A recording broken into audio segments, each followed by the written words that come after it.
Welcome to Northbound, Alaska, the Trucking Files, a podcast where we talk to haul road drivers, both past and present, to carry on the knowledge and experience of one of the toughest roads on Earth.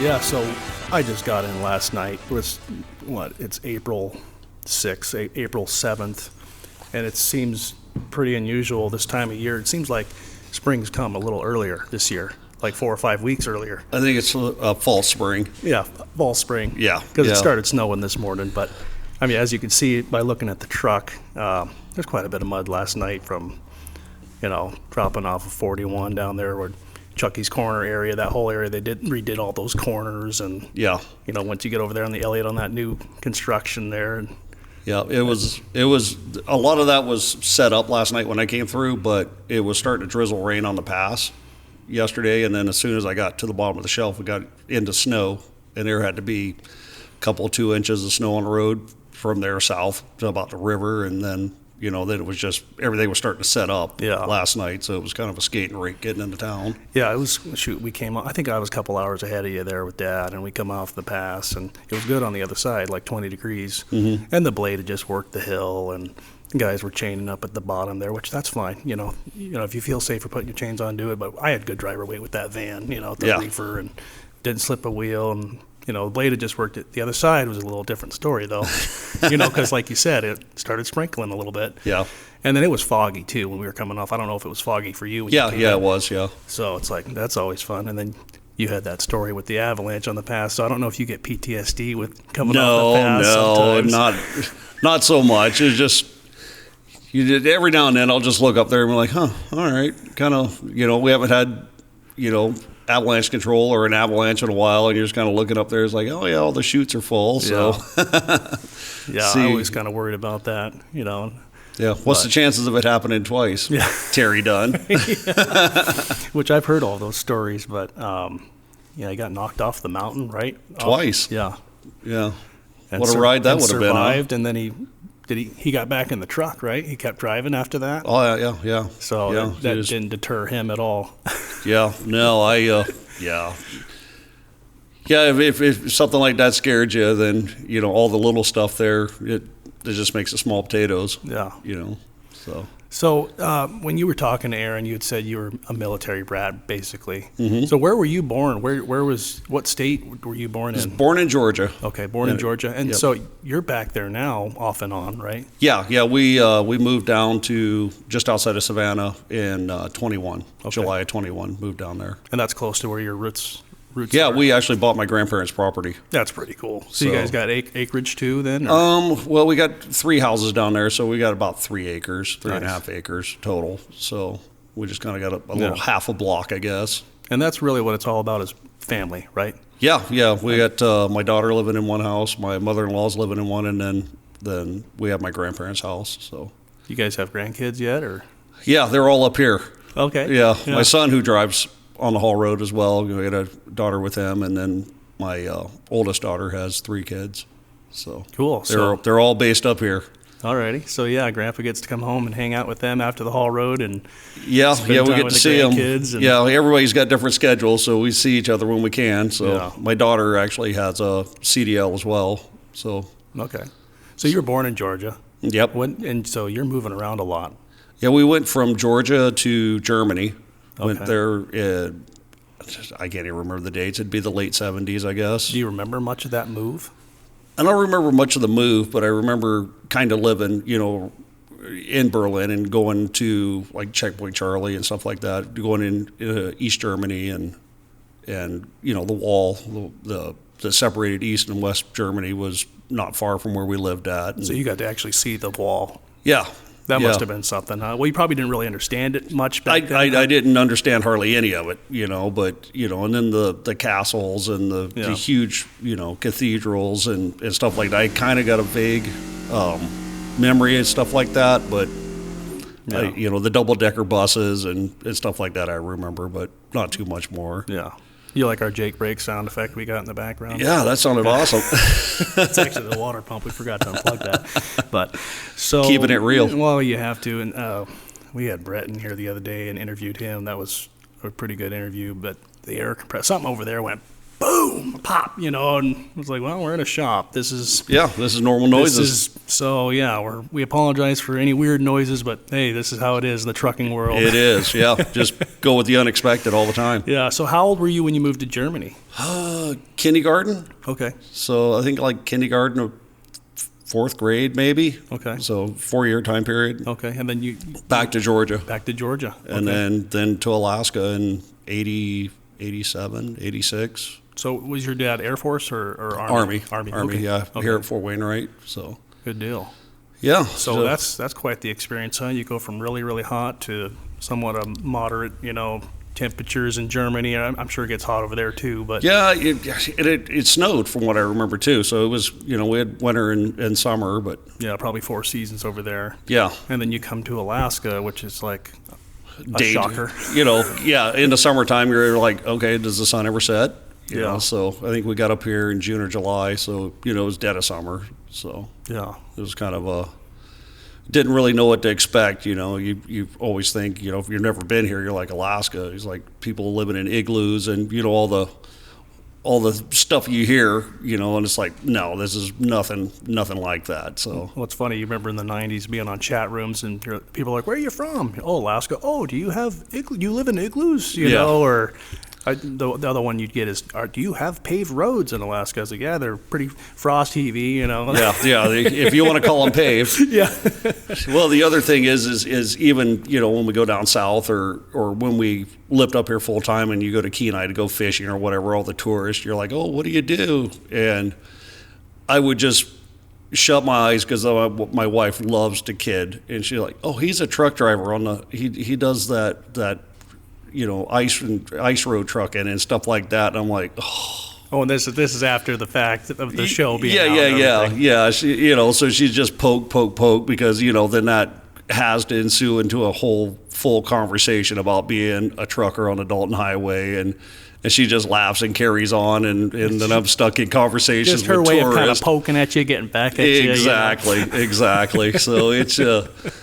Yeah, it's like, yeah, he drives a truck in Alaska, and I'm like, oh, it's Here like, we go. I do anything but that, Yeah. but it's fun telling stories to people because they're just so inquisitive of, because it's beyond their scope. Yeah, they don't really. It's funny. You go down to the States, and a lot of people hardly, move 10 or 20 miles outside of where they live. Yeah. Or ever leave the state they're in. Mm-hmm. And, it's like for us up here, it's like, well, we're going to go down to the lower 48, and we'll drive across 10 states, for vacation, just to go visit different relatives or whatnot. But it's interesting. Yeah. And they come up here and they're like, wow, they're totally blown away by all of this. Yeah. Well, my wife and I drove up to Washington, D.C. from Savannah. It took us like 10 hours. So we drove through however many states, and I was like, we're not even on a Prudhoe trip yet. It's like we could drive we were in northern Pennsylvania in 12 hours, here a couple of years ago. So you could drive clean across, the East Coast there, from top to bottom, and what it takes us to drive to Prudhoe most of the time. So it's just kind of crazy as far as you can get and the things you can see down there. And then you expect the roads to be really nice down there, but then certain areas it'll be really rough. Yeah. And you're like, this kind of reminds me of, 41 mile or, dropping out 41 or something, Yeah, it's like, man, it's like all the traffic down here, you think they'd take care of the roads a little better. Yeah, we lived in Houston for a little while, and I was just, those bridge transitions down there, everything's so rough because they do concrete. They do asphalt and then concrete on top of that. Right. Because otherwise the asphalt will melt. So that was a little weird getting used to all the different transitions and the different heights. And then, of course, it rains so much there that everything's changing levels and stuff sinking. So it's like, man, they don't have good roads down here either. It's all, countrywide. You find some areas that have good roads and some that don't. Yeah, I did a sleeper team drive from here down to Moody Air Force Base, which is southern Georgia, right there on the Florida line. And I think we were somewhere around Kentucky, northern Tennessee. And I was sleeping.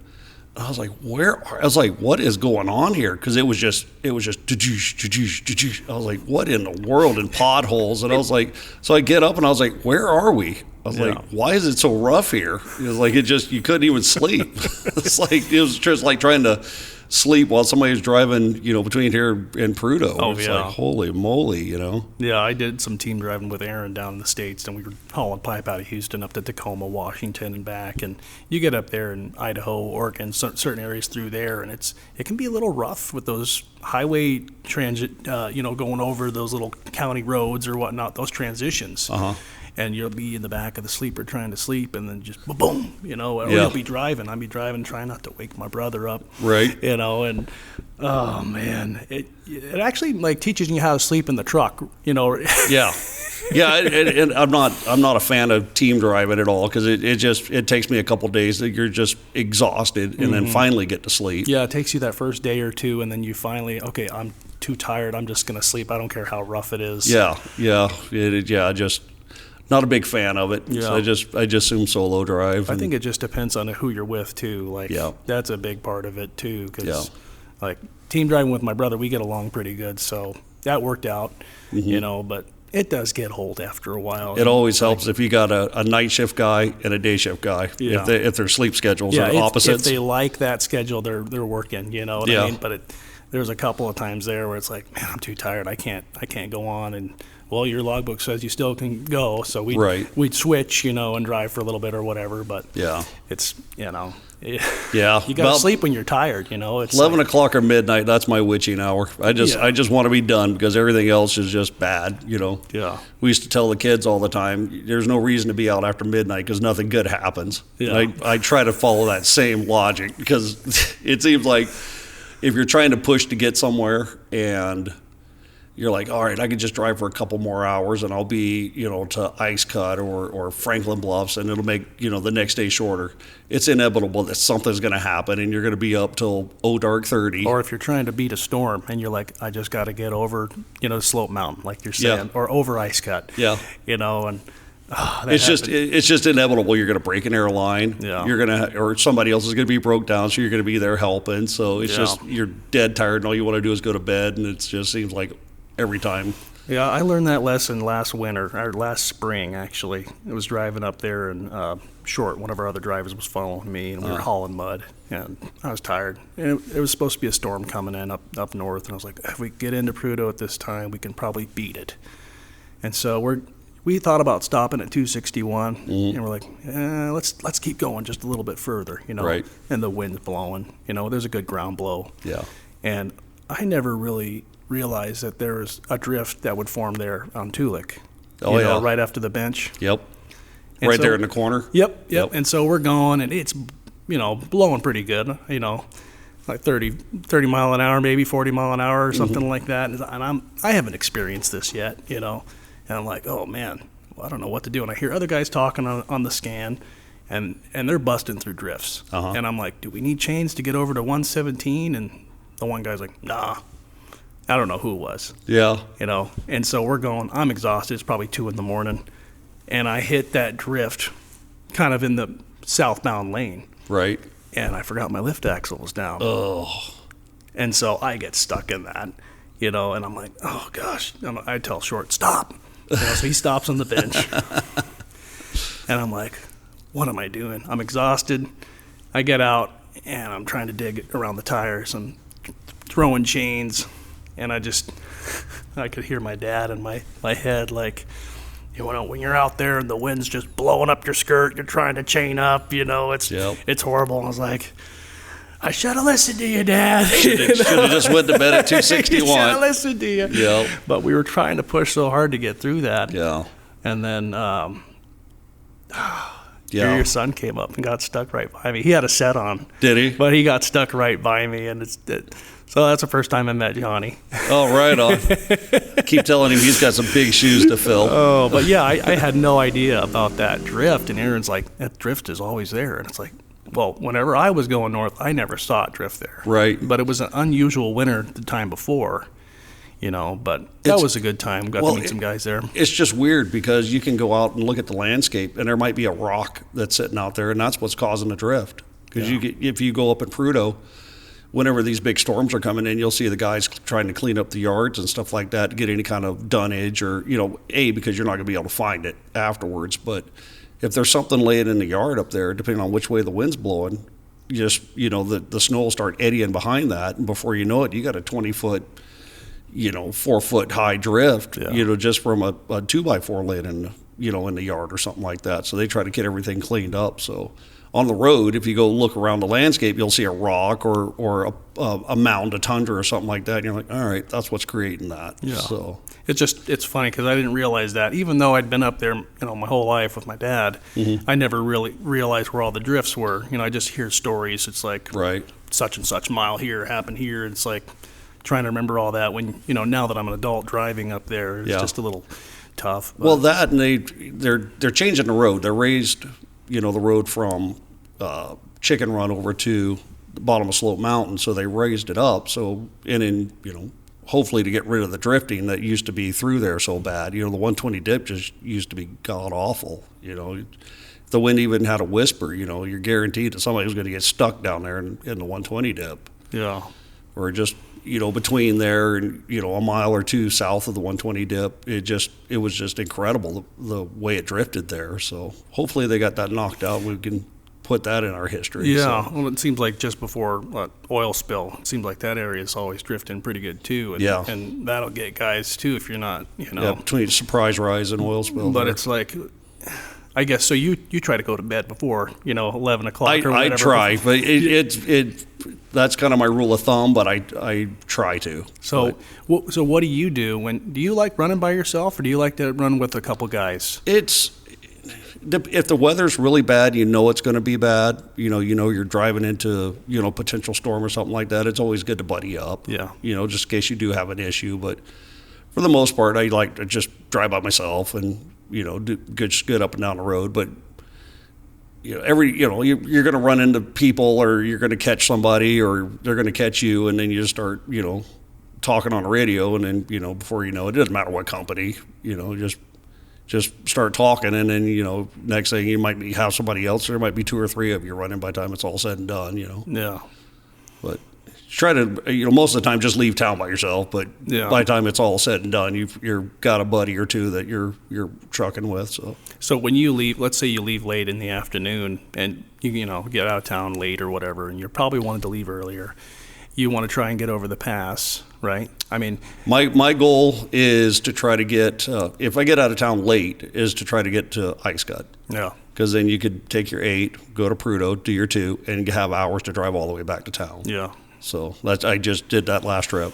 So yeah, I know a lot of guys will sometimes go just to Coldfoot, but you're not going to make it all the way back to town with your clock. That's a guaranteed 3-day trip right there. Yeah. So yeah, I just try to get as far north as I can. You know, the ultimate is to get out of town early and then go to Prudhoe, unload, go to bed, and drive back. I don't have the mentality that I got to get back over the pass every trip. That's a long day. So I just got to roll with it. I don't know. I guess I'm getting old. So so if it's blowing up there, are you going to say, hey, I'll go out in a couple more days, or do you just say, yeah, I got a load, I'll go? No.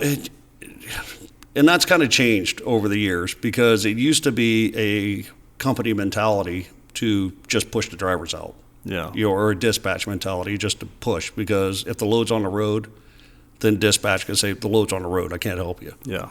But now everybody is good and bad. The companies are a little bit more opt just to shut the trucks down because of the liabilities. So there's a little bit different mindset with the way they do things now versus back then when it's just go, go, go, go, go, So they're thinking a little bit more of, okay, do we just hold the driver and was it January when we had all the rain and snow and all that, most of the companies held the trucks for 2 or 3 days because, the road between, 28 Mile and Livingood was just about impassable. It just was a mess. So they just said, all right, we'll just hold everybody for a couple of days, let the state get the road cleaned up, and then cut everybody loose again. Yeah, that's a smarter thing to do. That way they don't have the liability of someone going off the road or wrecking a truck. Especially with all the fuel that's on the road right now. So you kind of get a little different thought process when you're hauling fuel or freight, or just a little bit, you think a little differently. It's like it's a little easier to pick up a load of pipe if you have an accident versus, the millions of dollars it's going to cost if you have an accident with a load of fuel. So if I don't drive by Facebook or the weather app or whatever, I tend to really just, because you never know. I think it was Chuck that was talking about, leaving Coldfoot, or it was Chuck or Tim, I can't remember. Yeah, Chuck, I think, was talking about it, stopping in there, and they're like, oh, it's blowing, we're not going to go. And he just kind of went through there, and he caught the blower and the blade. Yep. I had almost the exact same situation. A bunch of us got there, and, I probably hung out for a couple hours and just try to get a feel of it. And, everybody just started going back to the bar and started drinking and having a good time. And I was like, I just went out and I just left. And I wind up driving all the way to Prudhoe and back. And it was almost verbatim, everybody's starting to wake up and, start life and all that. And I'm already back to Coldfoot before they even started. Yeah. So you're in there ordering your breakfast, your eggs and bacon. Yeah. It's just like, you just got to drive the road, If you can, drive to the edge of the storm. And that's kind of what we're trying to teach to the younger drivers as well. Just don't look at Facebook and say, I'm done. I'm not going to go anywhere. Yeah, because you have those windows in these storms where it might die down, or like at night, you can see a little bit better than during the day. Yeah. Or the storm might be delayed a day. So you sit at home, expecting, okay, well, I'm going to wait this one out, and then you leave, and then you're right in the middle of it. Yeah. Versus if you would have just left the day of, you would have drove up there, drove back, and then it happened. That's generally the way it goes. But if you try to look at NOAA or the Windy app or whatever and try to judge your trip about that, you'll just drive yourself crazy trying to get all that done. So I just go to the edge. Like last winter we don't have blows like we used to. The road closures aren't kind of what they used to be. It seems like a guy could just drive up to the edge, even if you're at Adigan Camp or Chandelar Camp or what have you, and then go to bed, do your 8 or 10, and generally you can get up the next morning and just drive. Yeah. Versus what it used to be is like, 2, 3, 5 day blows, and then it takes a state another day to get everything opened back up. So you're just leapfrogging camp to camp, just wherever the road's open, getting to it, and sitting for a handful of hours and moving. It just seems like those days are kind of behind us. Yeah. So nowadays, when you go up there, let's say you get on top of the shelf and you've been hearing, oh, it's blowing really bad on the pass. Mm-hmm. It's drifting really bad on the pass. Are you taking it, okay, who is telling me this? Is this, do you recognize the voices, or is it somebody you know or don't know? It's like, what are you going to do? Are you going to just throw 2 sets and be like, I'm going over the hill?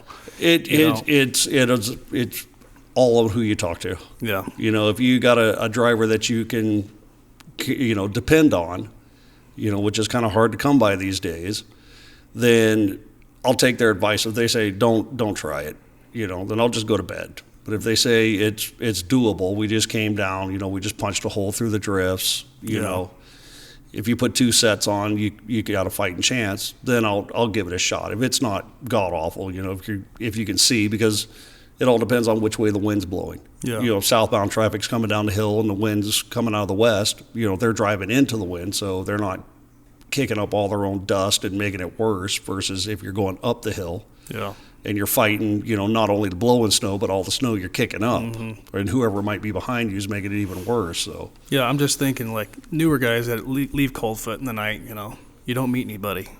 And then you get up on top of the shelf and you still haven't met anybody. It's like, for a new guy or new gal that, thoughts are going through their head, what's going on up here? Right. Well, what do you do in that situation? Do you just throw a set and just hope for the best, or? Well, and that comes with time on the road. If you're up there for any amount of time, you'll start seeing the road history. Yeah. You'll remember. I'm going to turn that off real quick. Okay. Keep going. We don't need to be Jake every 10 minutes. Makes us feel like we're driving. Yeah. Well, we need to have the Jake switch up here. Yeah, there we go. But no, my suggestion would be, like yesterday coming south, we went a really long time without meeting traffic. So in the back of my mind, I was like, all right, who screwed up somewhere? I was like, it's 28, 30 degrees, it's snowing. I was like, All right, either somebody's got the knob blocked, somebody's got the beaver slide blocked, or somebody's got finger blocked, because it was just an hour before we met northbound traffic, coming back. And that was just in the back of my mind. But as far as, you're out there by yourself in the middle of the night or whatever, just knowing what the road was the day before. Granted, it's always changing, and depending on how much traffic is on the road, with all the hot tires and fans and this, that, it changes everything so fast. But if you're just out there doing your thing and you're like, all right, it was great. I heard earlier today that the blade was on the hill, and before they went home and scratched everything up good. I would just go drive. Yeah. But if it's blowing, you just stop and put a set on just in case you need to stop. Then you're not burned out, and then you're trying to put your chains on in the snow, blowing snow or in a drift or whatever. So yeah, a lot of that is just with temperature. How warm is it? How cold is it? Obviously, the colder it is, the better traction you're going to have going up there. Yeah.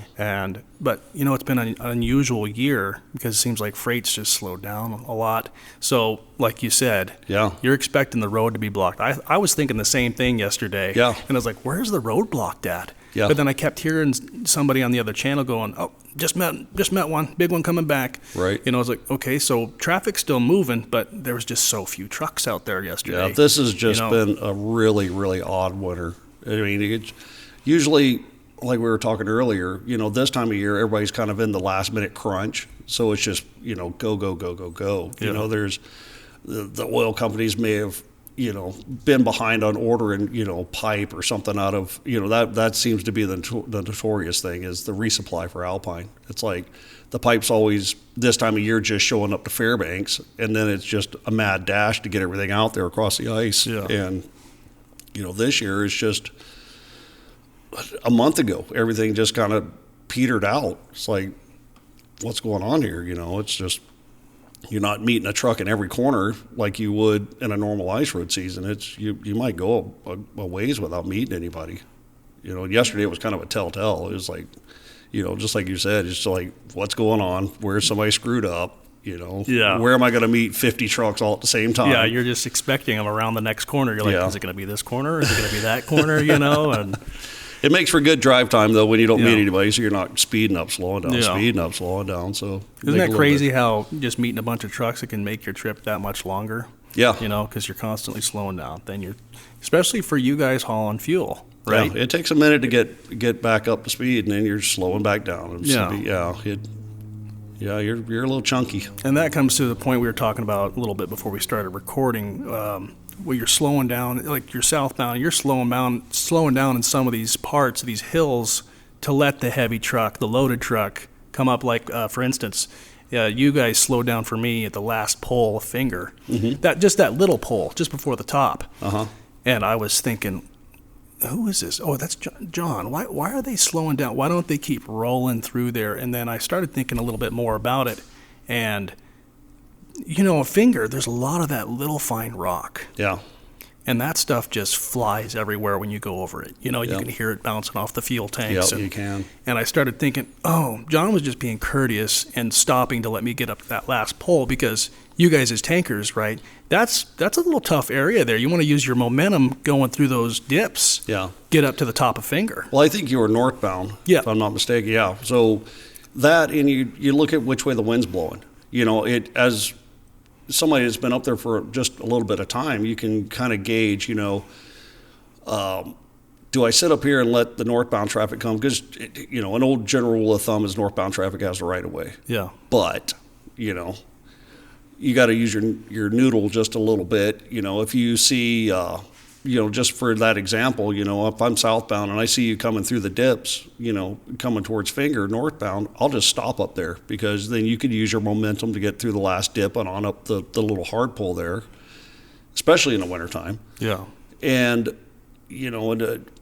the same goes with, like running for the pass. If you see a southbound truck coming down the pass and you just go by the chain up because you can look up and see, trucks coming around the waterfall and stuff like that. And you kind of judge. It's like, all right, they're going to be around the switchback about the time I get there.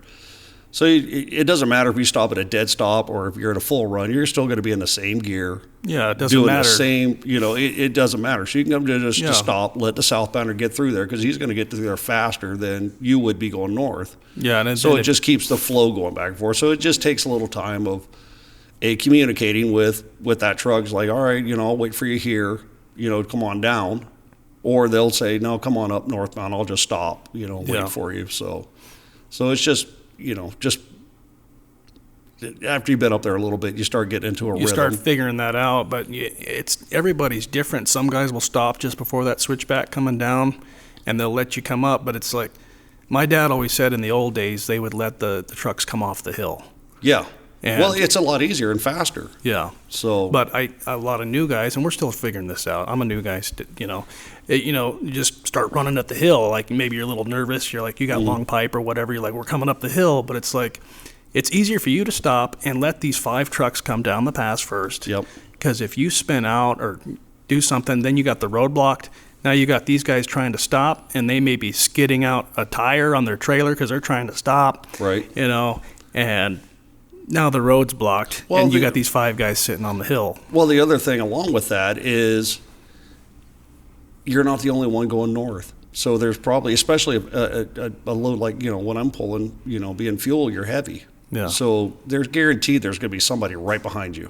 So if those 5 guys are sitting up there waiting, and you get up, halfway through the switchback, and then all of a sudden there's another northbounder who might be lighter, or it might be another tanker that's going to take just as long, if not longer, to get up through the switchback. So those guys are sitting there, 10 minutes or whatever, waiting on 2 trucks, which, in less than 5 minutes, they could have been out of the way, and you just could have kept carrying on, and it just keeps the flow of traffic going. Yeah. In a way, though, if it seems like some of these guys think that they're worried about not making it. Yeah. And so they want you to wait, but if you're worried about not waiting, then put your chains on. Yeah, put your chains on. It's like, if you're concerned, just put your chains. It doesn't take that long. No. And you feel a lot better when you got your chains on too. Yeah. And maybe you didn't need them, but if you had to stop, like yesterday, it was foggy. Couldn't hardly see at all. Yeah. And, I'm sure you've done it, looking out the window, kind of trying to see where you're at. Where the guardrail is, where the, with the flat white and the fog. A couple of times I'm coming down the pass, I was like, oh, cool, they filled in this valley down here. It's all level, because the way the snow came, it just looked all level out there, but it's the fog. Yeah. But yeah, in a way, it's like when guys are slowing down like that, you're making that little section slicker for the northbound guys too. Yeah. So yeah, it's just easier, it all comes with time, it just, the way, I get it's just, you just learn it over time. I don't know how to really explain it. I always tell that when I'm training people or what have you, it's like, northbound traffic always has the right of way, because that was the way I was trained. Yeah. I was like, but. What if you're loaded coming south, Yeah, I was like, there's always a but. Yeah. And I was like, you just got to put yourself into these positions to where, you just got to think, is it going to take this truck, if he's empty, an empty flatbed, he's going to be up to you a lot sooner if you just wait, like oil spill, running up oil spill. You can look across there, before you go, diving off, you just kind of ease across there, and you can see if lights are coming. Yeah. And just come to a stop, let the southbounder come on up, and then you just carry on. Yeah. Like Tim and I were talking about dimming your lights, and you were telling me that you can't really dim your lights on those trucks, on those Western Stars of yours, can you? Yeah, and I don't know if it's something in the computer they can go in there and mess around with, but yeah, as soon as you release your brakes, your headlights come on. So when you're sitting at the top of the hill, unless you set your brakes, your daggone lights won't turn off. Oh, okay. So get your phone before it falls off there. Oh, yeah. Well, it's pretty cracked already. I got to get a new phone. But, yeah, so we're in a shop. Yeah, truck noises. Yeah.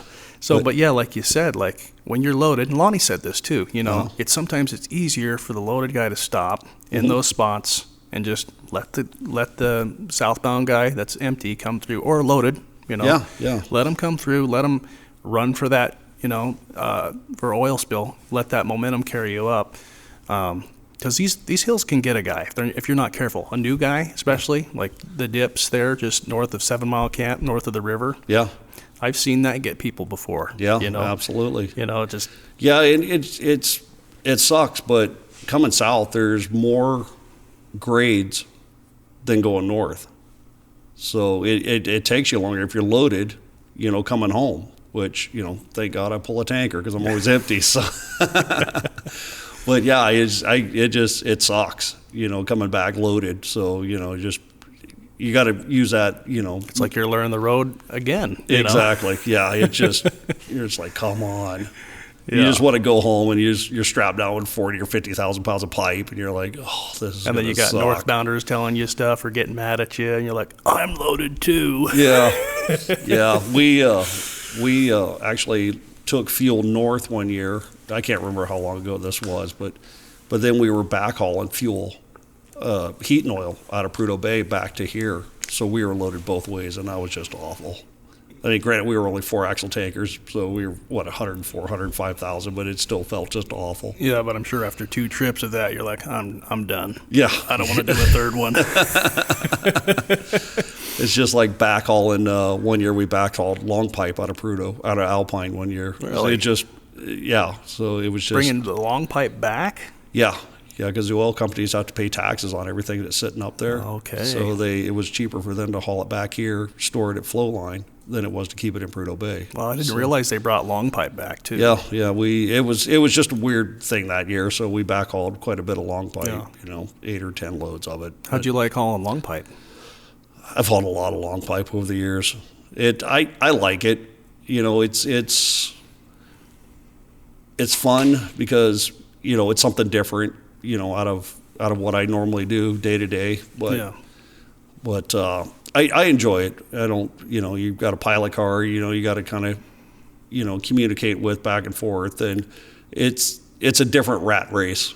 It's the same rat race as the fuel. You have X amount of trucks in front of you. Everybody's going to the same place to unload.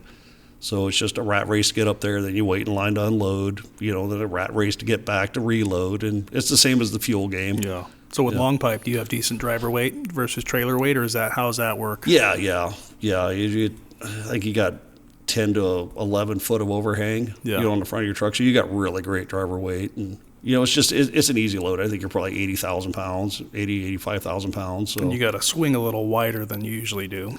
Well, you got to watch out on you do have to swing wider, but then you also have to remember when you're turning that you got 11 foot of overhang that's going to swing out. I've seen many a guy forget that whenever they turn into Coldfoot or turn into a parking lot anywhere, that as the truck swings, they got 11 feet that's going the opposite direction. That's going to hit the back of the headache rack or the toolbox or whatever. Or hit whoever might be parked beside you. Yeah. Or who you're trying to go around. Yeah. So you got to keep that in your mind. And hauling on a stretch flat is a little easier than you're not dealing with dollies, but it's really nice just to deck a dolly up and just a little sprint car coming home. So. You ever spun out with a load of long pipe? Oh yeah, I've spun out just about with everything. You do it enough, you're gonna spin out. So I'll be man enough to admit it. So it's no different than spinning out with fuel or freight or whatever. You just get your chains on and try to get out of the way as fast as possible so there's no witnesses. Right? So you're not embarrassed. Yeah, you don't have anything to throw. Anybody can't throw it in front of you. So yeah. So you've spun out on Sand Hill before? I spun out on Sand Hill. I probably can not tell you one hill that I haven't spun out on over the years. It's just different situations. What's the most or weird spot you've spun out? Like what? That you wouldn't think a guy would spin out on. Have you ever spun out on one of these little hills before? No.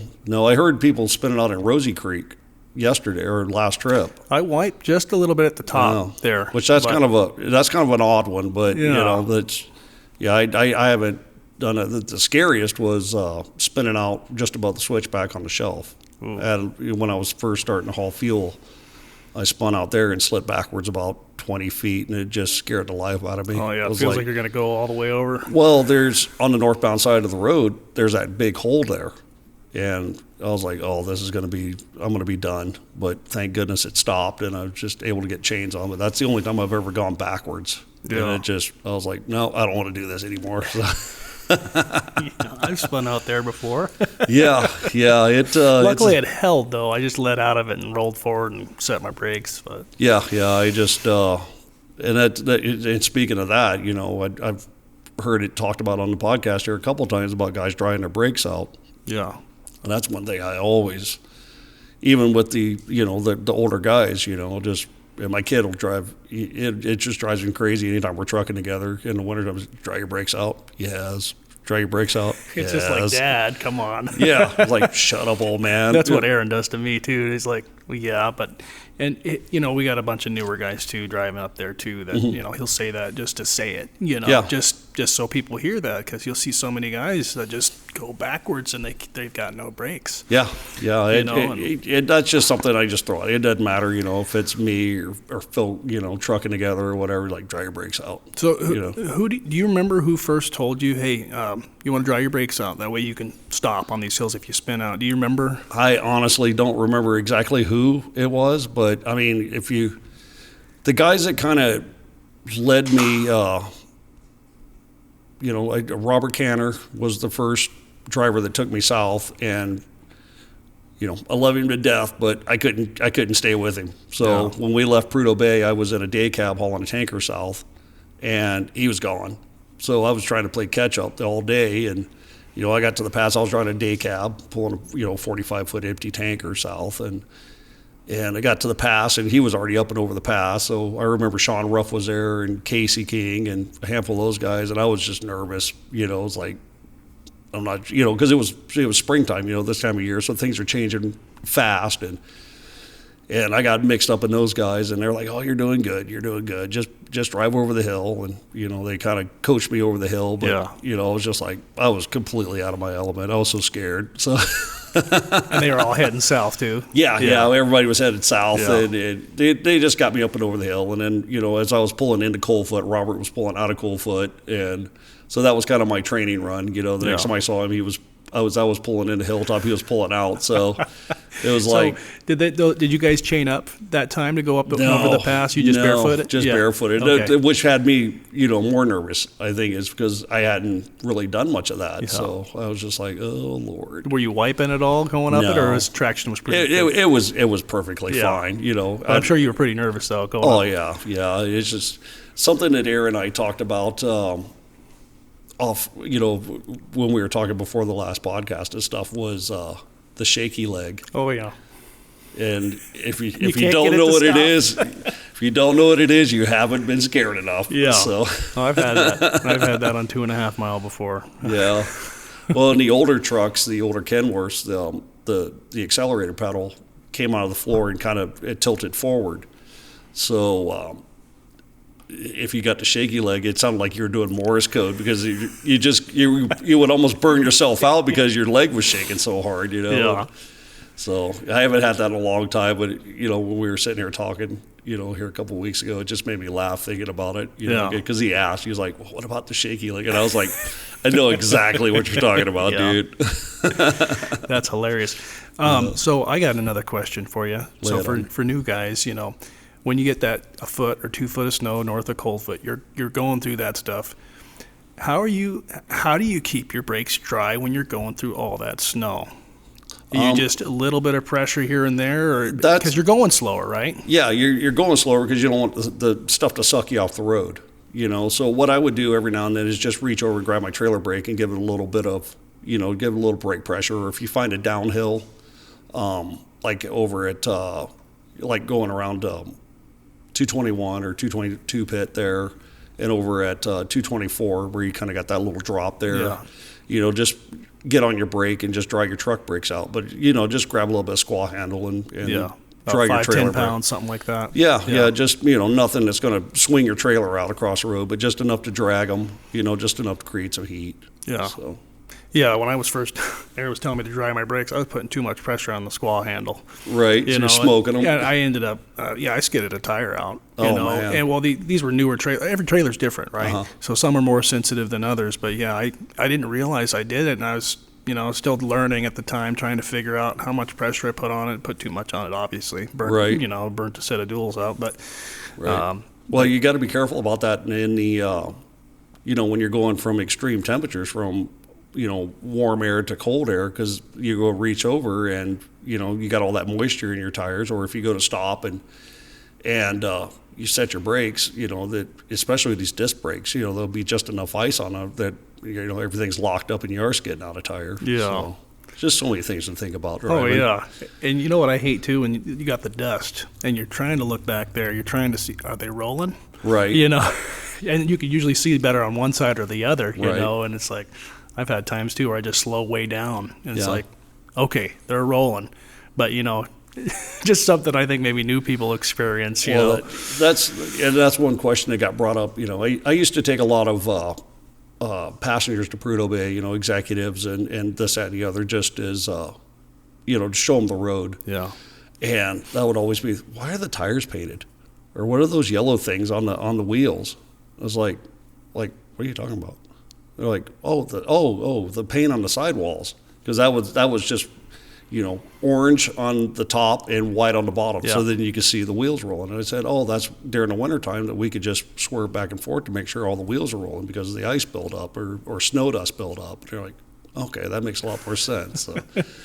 And I'm sure like all these kids growing up see big trucks, they're like, why are the tires painted? Right. It's like, that's why, so you can make sure your wheels are rolling. Yeah, exactly. It's crazy. And it's like, how many people have you seen driving down the road where they got a wheel locked up, and they just... Look at all the drag marks between here and Prudhoe. Yeah, and it's like, hey, I think you're dragging a wheel.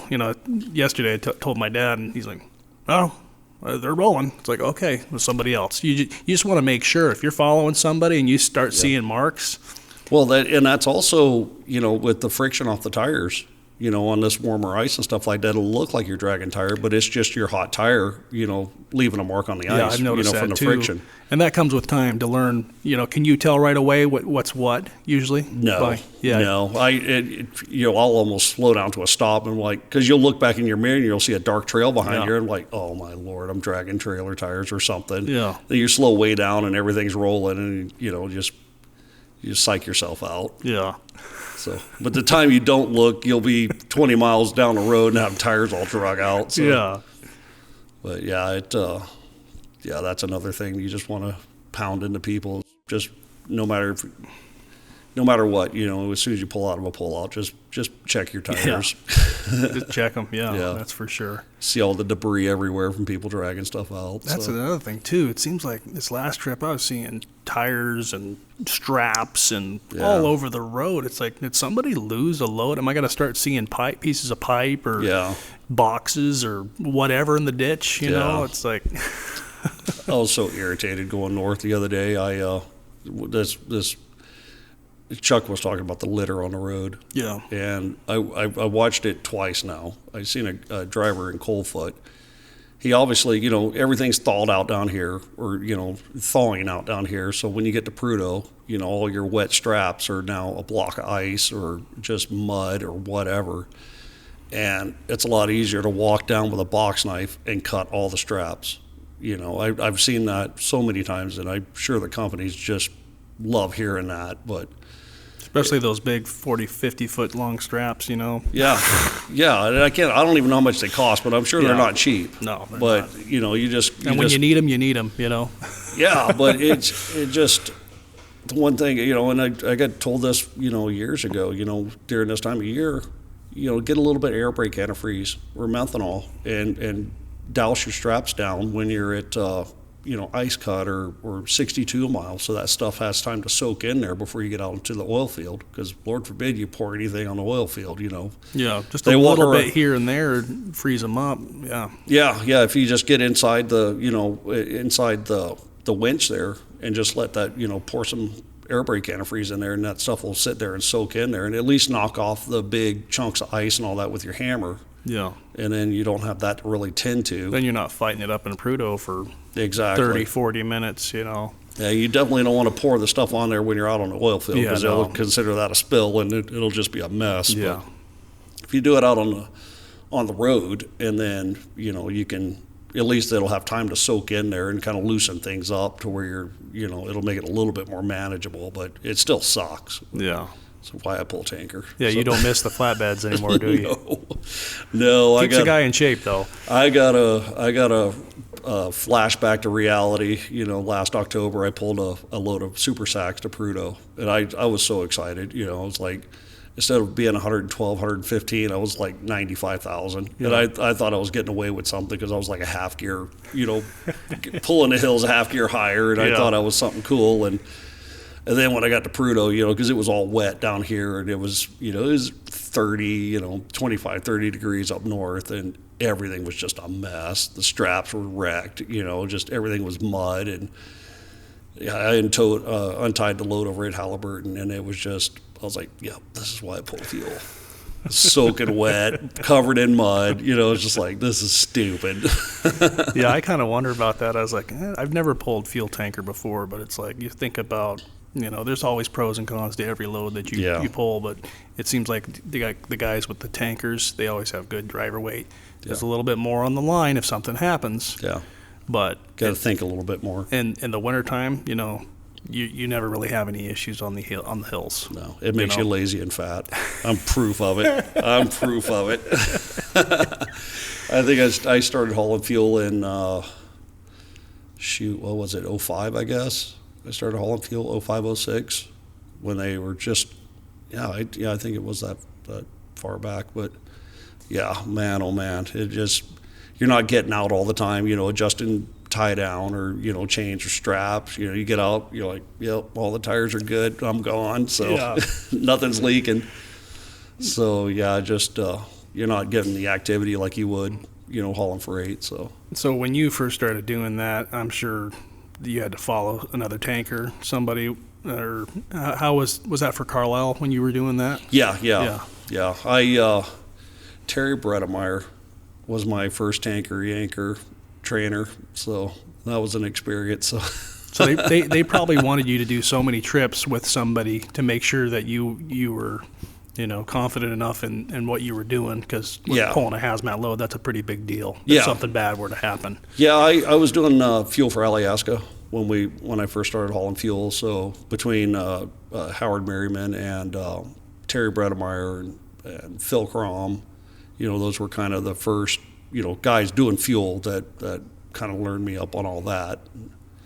But going back, looking at mentors on the road, all the Georgie Spears and John Taylor and Jim Woods and just the guys that they were all Carlisle based, and John Shank and Kevin Lowry, and just guys you look back at, that I was the dumb kid on the road back then, So it just you looked up to those guys, and whatever they said was the gospel. Scheidler, ran with Scheidler for a lot of years, or just off and on listening to their stories, and just kind of trying to piece that to things that could happen today. Yeah, so. In a way, by running with these older guys and them telling you these stories, it's almost like your experience level is going off of their ceiling in a way. It's like your floor is their ceiling, and all these stories that they are telling that they experienced, in a way, it's kind of that knowledge, it's that head knowledge that's going to you. Yeah. So you kind of, you don't have that experience, but you got that knowledge, right? Yeah. So that's what's great about running with these older guys that are mentoring you, and don't do that because this guy died because of that. Yeah. Or spun out or whatever. Yeah, exactly. And it's, when I started, I was the youngest line driver over at Carlisle, for the North Slope at that particular time, and now somehow or another I'm the old timer. And I'm not sure how that happened. And you're like, I do not want to be in this position. Like, now everybody's looking at me for advice, and I was like, I'm just the dummy out here. I don't know. I was like, I don't know anything. Yeah, time just flew by, and now here you are, John. Yeah, I got a kid running up here. It was like, a lot of us that were, the new guys back then I have kids running up here now. Yeah. So it's like, what happened? Yeah. How'd this happen? Did you ever have any other jobs where you were in like a that type of position where people were looking up to you, like a management position or anything like that, or? Yeah, I'm about to blow your mind. Oh yeah. I've only had 4 jobs. Okay. I've only had 4 jobs. I started at McDonald's on Airport Way back in 1988. 1988? That was my first job. That's the year I was born. Oh, see. So what were you doing when you first started out there? When I 3 $3.75, and I thought I was in high cotton, man. Oh man. I thought I was in high cotton. I went from just being, a regular employee to a trainer, within a year, and to, I think I was there 88 to 94-ish. Yeah. And by the time I left there, I was assistant manager and then store manager. So then I worked between the North Pole and Airport Way McDonald's. So, Okay. So trying to manage, I high probably school got kids. fries from you at one point. Probably. So trying to manage, high school kids, the moms or what have you in the mornings. Oh, I bet that they're- was fun, huh? And then you get the military people that want to come in and work the afternoon. So just trying to keep all those groups. So Yeah. I've done management, and then I worked at Hub Foods, hostling, Yeah.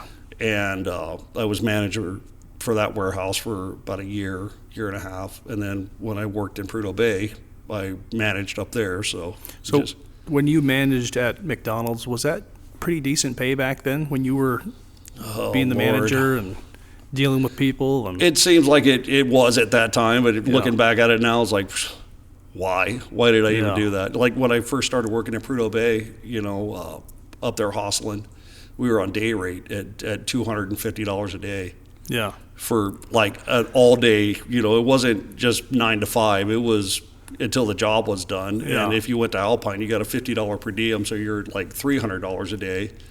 And I was like, man, what are we going to do with all this money? It's kind of funny when you think like that. You're like, I'm making so much more money now, and then you somehow learn how to spend even more Right. than you did before. Well, and my wife and I, we were raising 4 kids on that too. So it's Yeah. like, different times, and you look at it now, what wages are today, and you're like, I wouldn't even show up for $300. I was like, that's a joke. Well, everything was cheaper back then too. Yeah, But, different times, oh yeah. But yeah, that was crazy times.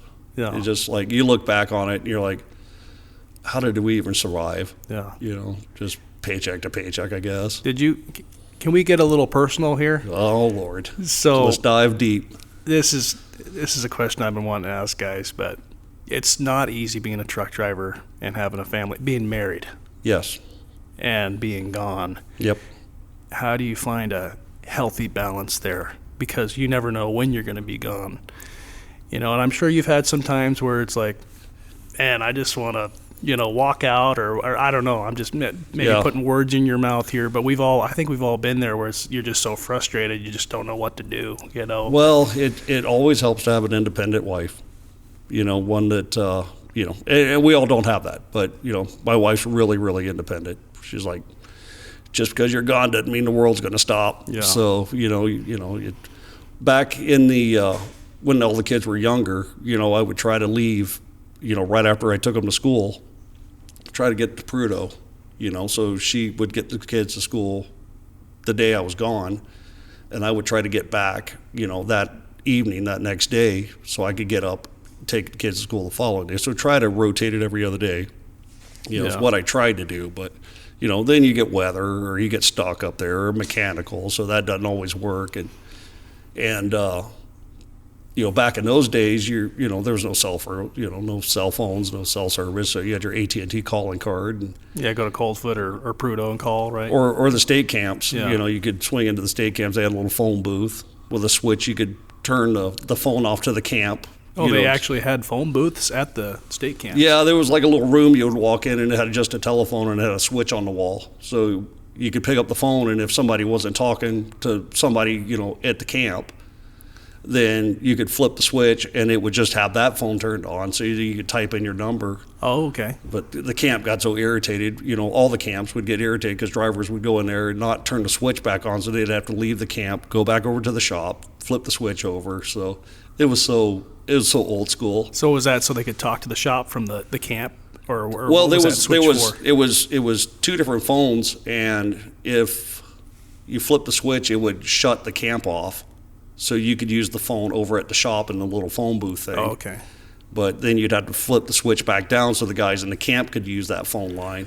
So it was two different phones on the same okay. line. I understand now. Okay. So, yeah, yeah. they'd be upset. They have to get out, leave the camp building, come over to the shop, Flip the switch, and then go back over to the camp so they could use the phone over there. You know, this is all way before cell phones. They probably had signs with exclamation points. Flip the switch. They exactly did. Yeah, it was so stupid, but yeah, you know, you would just that would be your only means of communication, because when you left town, you were out of service.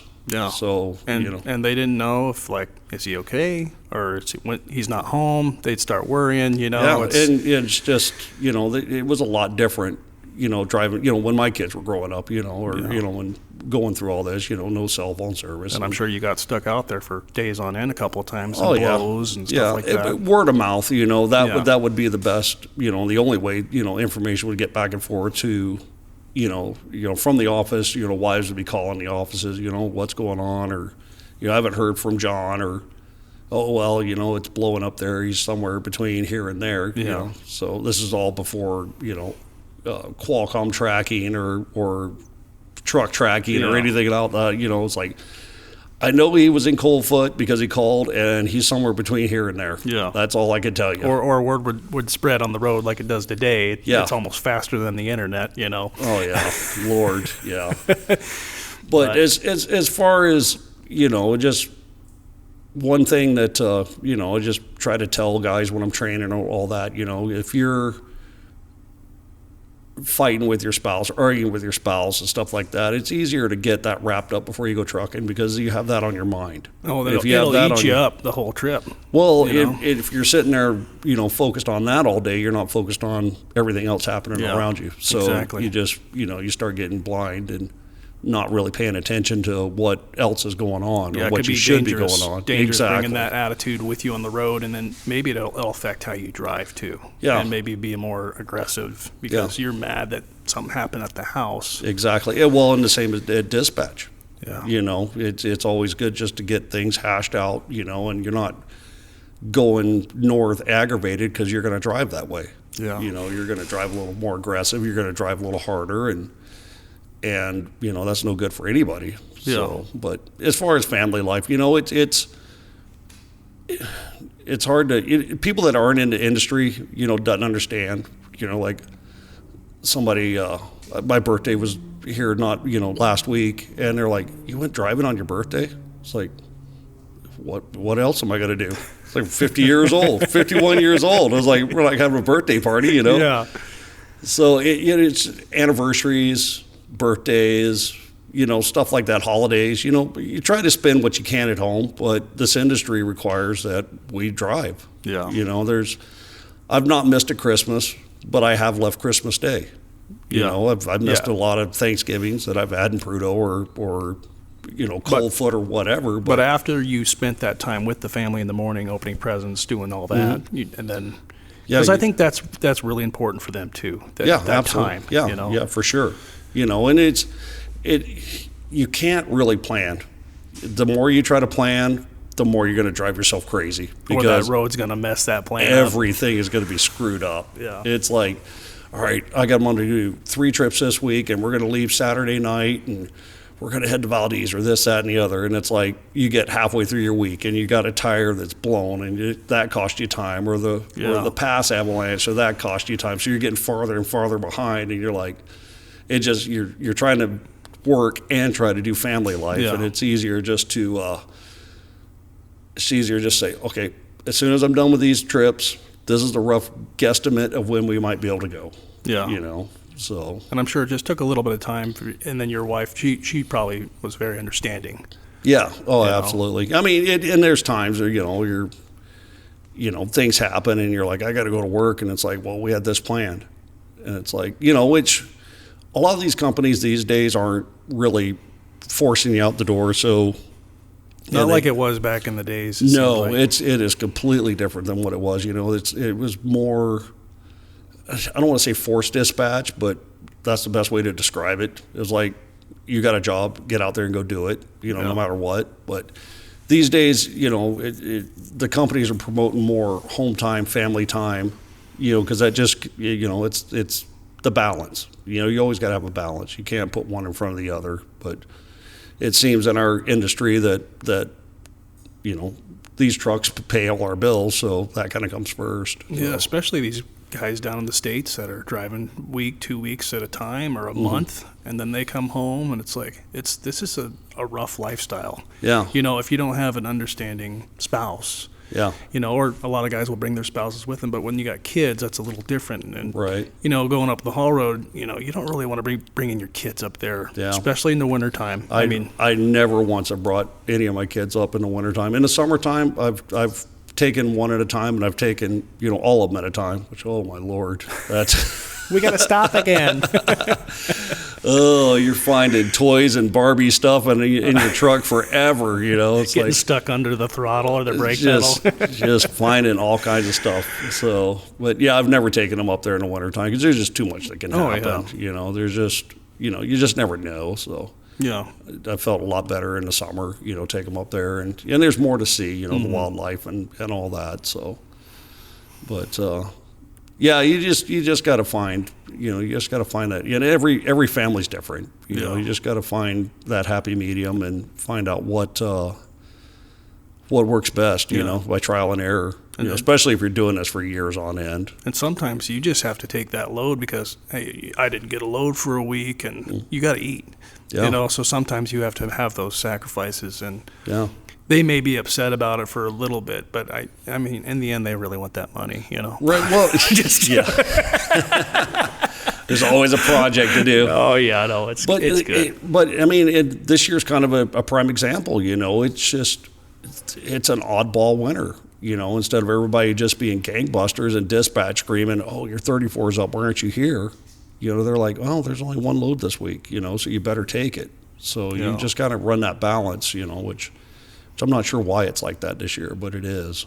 Yeah, So and then communicating that as soon as you hear about it to your spouse or whatever, that's a really big thing. We were talking about this earlier, is the communication. Right? Absolutely. If you can communicate as soon as you hear it, at least for my wife, she likes to plan things. She wants to know stuff. So it's like if I tell her, okay, I might have a load this, I call them tentative plans. Right. This might be the plan. It could change. And I think that helps them a lot more mentally to prepare, Right. And, but yeah, the communication, and then that with the dispatcher, kind of let the dispatcher know, hey, I kind of want to do this on the weekend or whatever. I'm open to do a load Tuesday, Wednesday, whatever. Yeah. And you kind of want to leave that day or two open.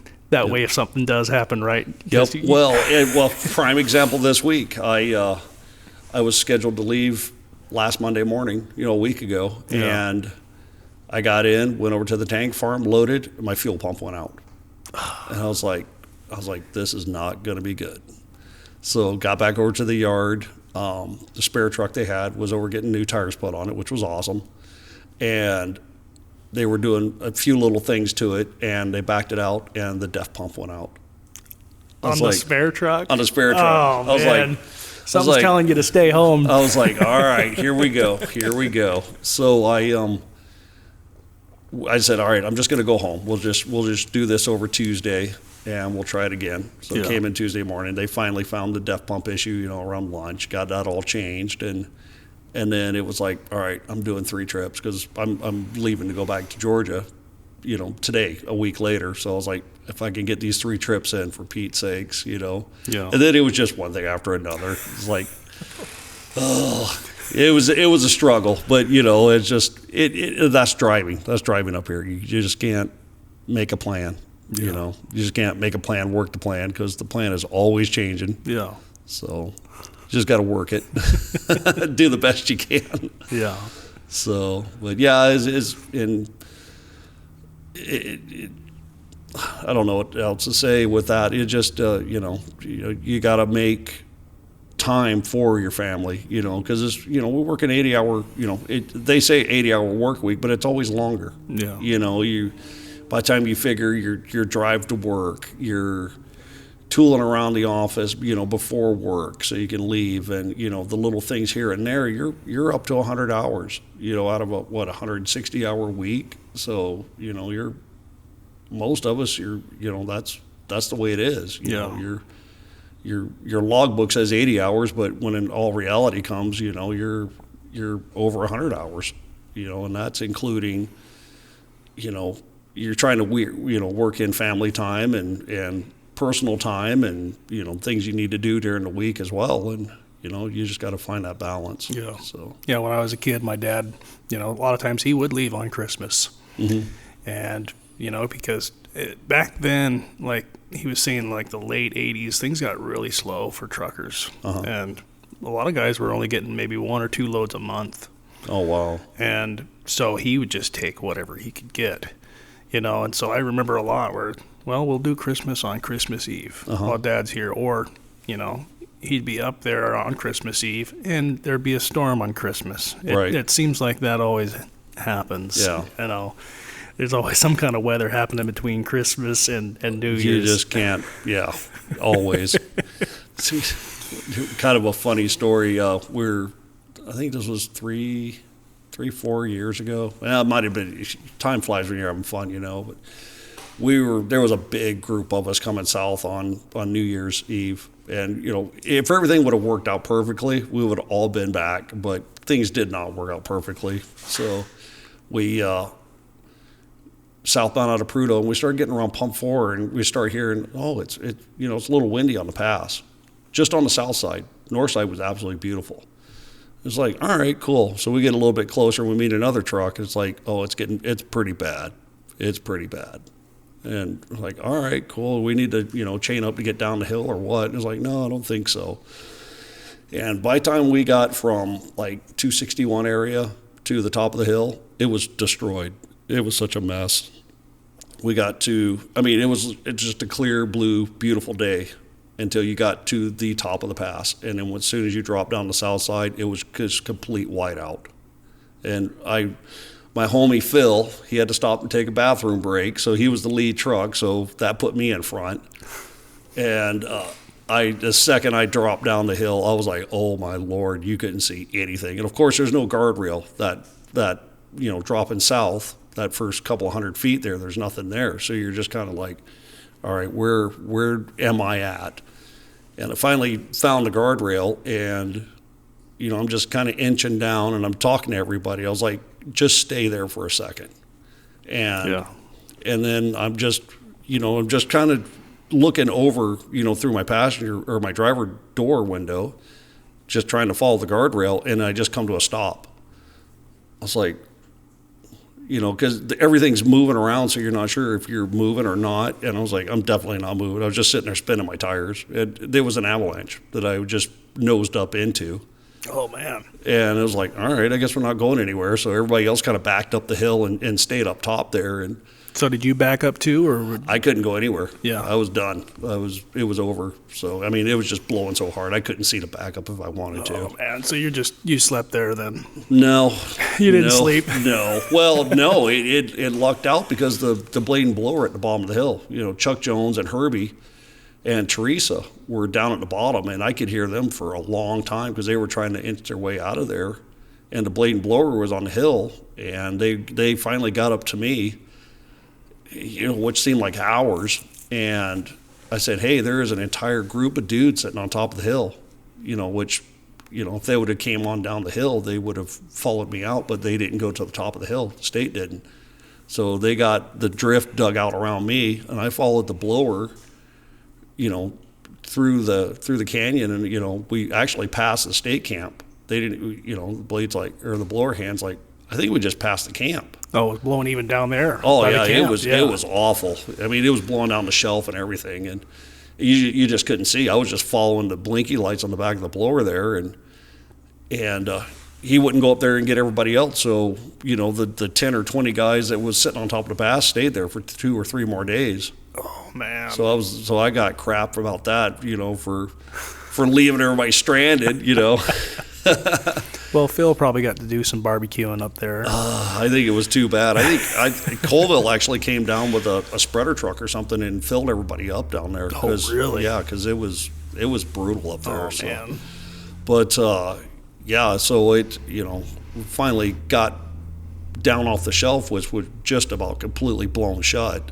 And there was a couple of trucks down there getting ready to chain up, and I said, don't even try it. I was like, you're not going to be able to see the camp. You're not going to be able to see anything. So they wound up just staying at the bottom of the shelf for a couple of days. Wow. So it was just stupid. So, but I came over Hagelbarger a little after midnight and got to see fireworks shooting out everywhere. So That was pretty cool. so those New Year's plans were gone. So, Yeah. but Well, anymore now, the older I get, it's like, man, I was up in Prudhoe or for New Year's. Mm-hmm. And that was kind of nice not to be around all the explosions and fireworks, just like Yeah. all night going off. It's like, oh, I'm just driving on the haul road. This is pretty cool. Yeah. Every once in a while, you'll see somebody at Tulik or 117 or something like that will shoot off some artillery shells or something like that.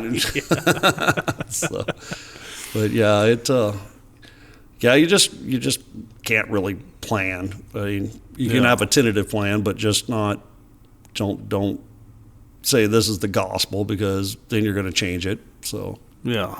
that's been my experience, at least. So, but yeah, I don't know what else, as far as, trucking life and family life, you always got to put the family life first. So. Yeah. It's good money for sure. It is good money. And that's kind of where you make those sacrifices. It's like, well, she doesn't have to work. She can stay home and raise the kids, and I can be the sole provider, and, Yep. and that works for a little bit, but Yeah. finding that even, balance, that Yeah. try to keep that home life healthy. Yeah, exactly. Because And like I said, even if you have disagreements and stuff like that, it's a lot better for your mental state not to stew on it, while you're trying to drive north. It's like, just get it, somewhat resolved if you can. Obviously you're not going to be able to fix everything, but if you're not focused on that the entire time you're driving, it doesn't take your attention away from, possibly doing something stupid because you're not thinking, Yeah. But yeah, it's just that's been my kind of rule, So Yeah, I know a lot of guys have struggled throughout the years, and maybe some of their marriages didn't really work out. And it's just there's a lot of heartache out there, and it's like all because they were just trying to provide, but there's a miscommunication or whatever. You could say it was their fault or your fault or whatever. You know what I mean? It's like we're all human here. We're trying to make the most of it, and right. we all have good intentions. Well, and that's the thing, with our job, people are always like, well, what do you do? You're sitting in a truck by yourself all the time. And it's like, yeah, you kind of are, but, today,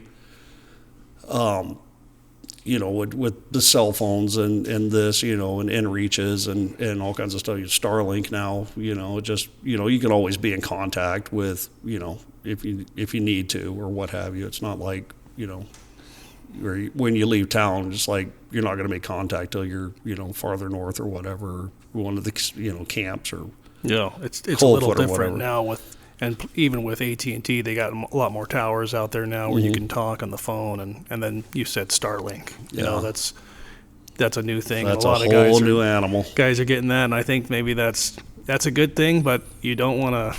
Yeah, with these phones, you don't want to be on your phone up there. That was the thing when inReach came out.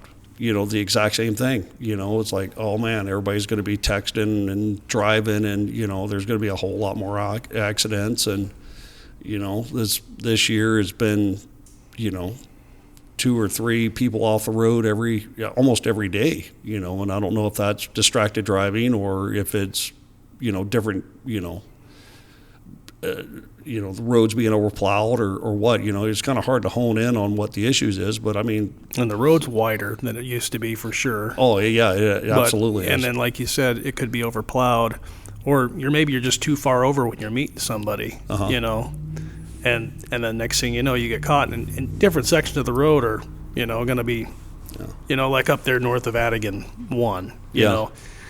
That's gotten a few guys there, before you go over to, what was that, Trevor Creek there? Yeah, or like just past Trevor Creek. Yeah, that whole section through there, like I think there was a tanker that got too far over 3 or 4 weeks ago.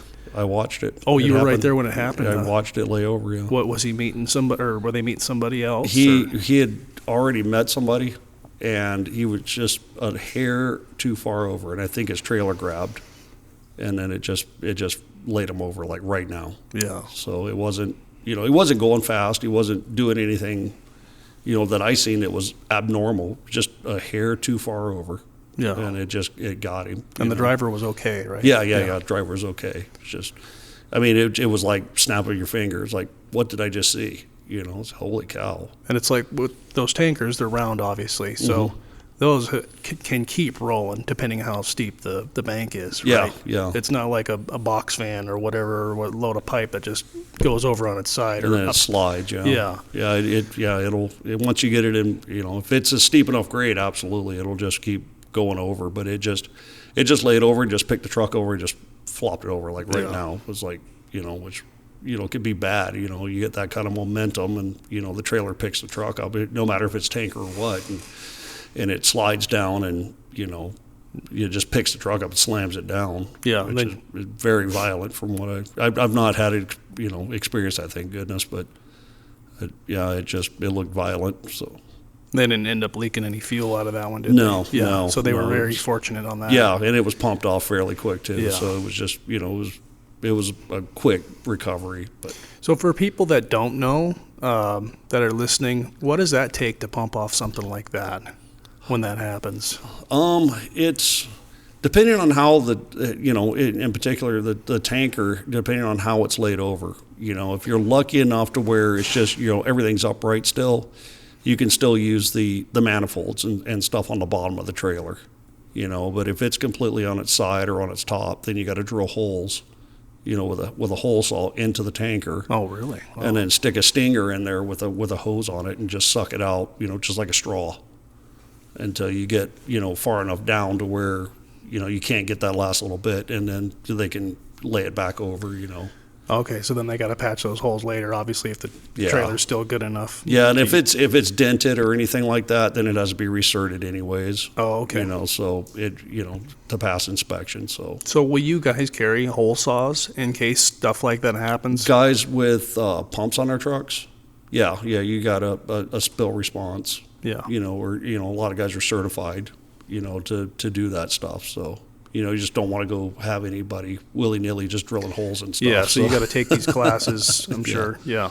Yeah, you just got to think, you're like, all right, we're going to drill a hole in this. You don't want to go to the downhill side of it and drill a hole, because then you're going to be spilling fuel everywhere. You want to go to the most, the highest point and then, drill in there. But yeah, a lot of the guys with pumps on their trucks, it wouldn't make sense for somebody without a pump on to, be sitting there trying to do recovery stuff, but a lot of guys do, have the equipment to do it. Yeah.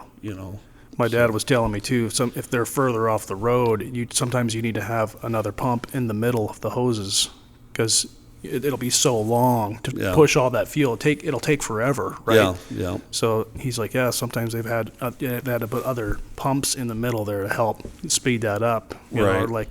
Otherwise, it's going to take so long to pull that fuel. Right. Well, one thing when I first started hauling fuel, just complete opposite of dealing with tanker layovers, but guys back in the day, they said they used ivory soap. If there was a weld or something like that was weeping, with the fuel, because the road was so much rougher back then, they would get ivory soap and rub it over that weld, and it would plug that. Really? It sounds so silly, doesn't it? Wow. So I always had a bar of ivory soap. Not that I ever used it, but it would sit there and disintegrate. But I always had that, because some old timer told me, he's like, we used to rub ivory soap over the crack, and it would patch it. Temporarily. That's pretty cool. Yeah, it's just silly stuff like that you would pick up from the old timers. Yeah. So it just. And we're, going back to where we were talking about, like communication with Starlink and all that kind of stuff. You just don't even know what a struggle is. Eric could probably tell you too that, when I first started driving, everything was cassette tapes. Yeah. Everything. So you did, when the road was just destroyed, especially in the wintertime, it just took so long, and you were driving so slow, and then this, they started switching out from cassette tapes to having CD players in all the newer trucks, and you're like, how is this even possible? So everybody had the Discman, and it's sitting in the passenger seat, and you're trying to have your blankets and your pillow and all that to try to keep it to where it wouldn't skip while you were trying to listen to your music. Oh, man. Lots of frustration with those songs skipping, and then they continue skipping after the fact. The struggle was so real back then. And now you got it on your phone where you can just play Spotify or whatever. Yeah. It's, iTunes. You know, there'd just be so much dust and dirt and everything up there, and you'd have your what is that, CD Logic. Yeah. And they would just be so full of dirt and dust and the vibration, you know, your CDs would be so skipped and, you know, scratched to pieces, and you're like, so this is all just junk, you know? Yeah. Yeah. I would think tapes would be a lot better than the CDs back then. Yeah. You know, because, Yeah. but You always had to have a number 2 pencil with you so you could stick it in there and twist them back up when they got all wadded into the tape deck. I remember those days. I had a little cassette player growing up and loved making little recordings, but Yeah. It's crazy. Yeah. Just thinking about technology, you know, back then everything's on your phone now. You just Bluetooth to your truck and away you go. Yeah, there's that one picture I saw on the internet the other day of the guy that had a stereo on his back and a video camera and then a all this other stuff, and it's like, all this is in your phone now. Yeah, exactly. It's so silly, so silly. But it's a good tool to have. It's just, you want to make sure you're keeping your eyes on the road. Yeah, no distracted driving. Yeah, because my dad told me, he's like, I've heard stories of guys, or he knew a guy that tried to reach for a soda, looked down and grabbed the soda, and then he was off the road. Yeah, You know, I've seen that happen, you know, just guys reaching for whatever, you know, you name it, you know, it's just, you just take your eyes off the road for a second, you know, and I'm not going to lie, I've been guilty of it myself. Yeah, you know, you I reach think we all over have. to grab something, and you look down and you look back up and you're headed right for the edge of the road. You're like, holy crap, you know, Yeah. so you yank the wheel over, and, you know, it just scares the hell out of you, so. Yeah, that's why it's good just to plan and keep your water and all your stuff that you're going to need right next to you. You know, right you in can just arm's reach. Reach down, grab it, and don't take your eyes off the road. And Yeah, and it's all muscle memory there after a while, Yeah. because you're just sitting there and you're like, all right, I know my water jug's right here. I know my whatever I'm eating on is right here. Yeah. And, you know, if you're in Kenworth or Peterbilt, you can just put it all right there in the Yeah, passenger seat, yep. and it's all right there. Yeah. These Western Stars or these wide cabs, that is not happening. you're having to reach way over. It's like, nope, that's not going to work. Yep. So you just got to make sure everything's right around right around the edge of your seat there, so you can get it without Yeah. having too much issue and stuff. But yeah, it's a different life to live. Yeah. You know, And it doesn't hurt, too, if you're on a straightaway and you don't see anybody come. Just stop. Yeah. Just stop for a second. If you got to grab, it's not worth it. You know? Yeah, I've done that. I've done that countless times. You just look, you know, there's nobody close behind you. Just stop, you know, hop in the back, grab something out of the fridge or whatever, you know, and keep going versus trying to, you know, stretch all the way out and, you know, you're laying in your sleep or, you know, trying to get something. So it's just silly. So.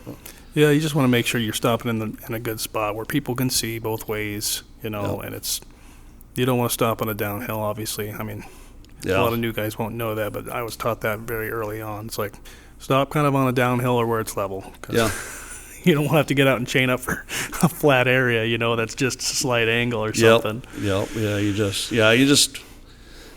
There's so many blind spots, you know, between here and Prudhoe Bay, you know, things that you wouldn't, you know, and a lot of them have disappeared over the years, you know, with them widening the road and stretching corners out and stuff like that. And I think it was Aaron and Dave, I think, were talking about like the 44-mile corners and the taps. Oh, yeah. That was ridiculous. Yeah, you probably remember those days. Yeah, huh? that was spooky, you know. You just definitely couldn't meet anybody down there in the bottom of 12 Mile and stuff to that nature, you know. There was just a lot of spots where you knew you couldn't meet anybody, but now with the road being wider and you know, they're taking away a lot of the really tight corners where, you know, you're not worried about too much of hitting mirrors or clipping tails of the trailers or whatever, you know. And you probably had a lower horsepower truck back then too, like a lot of those guys. 425 Cat, just getting her done. Yeah, yeah, you're really shifting gears there, huh? Yeah, I had a Super 10. So yeah, it was just getting her done really slow. Yeah, but, you know, that you know, just makes me appreciate more now, you know, what we got now, you know, these trucks with air ride. And, you know, my first truck I drove up and down the road was a day cab with biscuit suspension. So that was just, unless you were loaded really heavy, was the most miserable thing to drive. Yeah. You know, it was set up more for heavy haul work. Yeah. But now with air ride cabs and air ride, you know, just everything air ride, you know, it's just, especially these new Western Stars, they're like Cadillacs. Yeah. You know, just like, man, which is good on my old body, you know. Yeah. No, I like that air ride, man. That's nice. Yeah. But I'm sure a lot of these new guys don't realize, because they're being put in a 565, you know, or a 605, or, you know, they got 600 horse. Yeah. You know, whereas you started with 425. And a lot of these little hills that we look at now are like, no big deal. That was kind of a big deal when you were heavy back in the day, like that 7 mile corner, you know, that little hill just before 8, you know, right. That would get some guys, yeah, you know, or coming up out of, you know, 5 at the bottom of 5 going up to 6, you know, like that could get guys too, you know. Yeah, if you didn't know how to carry your momentum, Yeah. you know, it just, you know, you look at it now, you know, you're climbing the pass and, you know, with a load of fuel or whatever, and you're like, oh man, I'm only going 15 miles an hour now. You know, imagine being 104, 105,000 then with a smaller motor, and you're barely doing 8 or 9 miles an hour. Yeah. You know, just struggling, like, please let me make it to the top. So, but yeah, I just We're kind of spoiled now. we are, and with you know, on the same note but different, with you know these things riding a lot better. You know, guys aren't getting out as much, which, you know, you should be getting out every couple of hours, you know, checking your load and such. But, you know, I found in my younger career that I didn't get out as much, which, you know, guy needs to get out and get the circulation moving and, you know, walk around and, you know, so you're not dealing with issues later in life, you know, just back issues, leg issues, and knee issues, and truck driver, you know, aches and pains. It's like the older I get, you know, I keep getting asked, I was like, when are you going to be done? When are you going to be done with this? I'm like, I don't know. One day. Yeah. One day. So I don't know that I'll ever give it up, but, you know, hopefully my body didn't tell me to, but, you know, I think if I could flash back in time and not drink sodas nonstop and eating junk food and the chips and going up to the spike rooms in Prudhoe and just loading up on all the junk and crap you could up there, and just kind of watching what you're eating, you know. Just you know, getting into you know, I really wish I could flash back 25 years. I would not be, you know, all busted up like I am now. Or jumping off of flatbeds or jumping out of vans and stuff like that. That's a big thing that you don't think about when you're a kid, is jumping off these trailers and even jumping out of the truck. It's like, use the steps, you know, like 3 points of contact. I used to run heavy equipment for 9 years. And that's one thing I ran a crew of 3 guys. And I told these guys, like, when you're getting in and out of this equipment, you pretend like you're an old person climbing up that ladder. Because I've done it. I've ran up those ladders, the steps and the ladders, getting into those loaders and hitting my shin at the top. You know, it's like, why? Yeah. That didn't have to happen. Yeah. All because, we're in a hurry. Let's go. No. Like you said, you still need to make 3 points of contact. Yeah. Take your time getting in and out.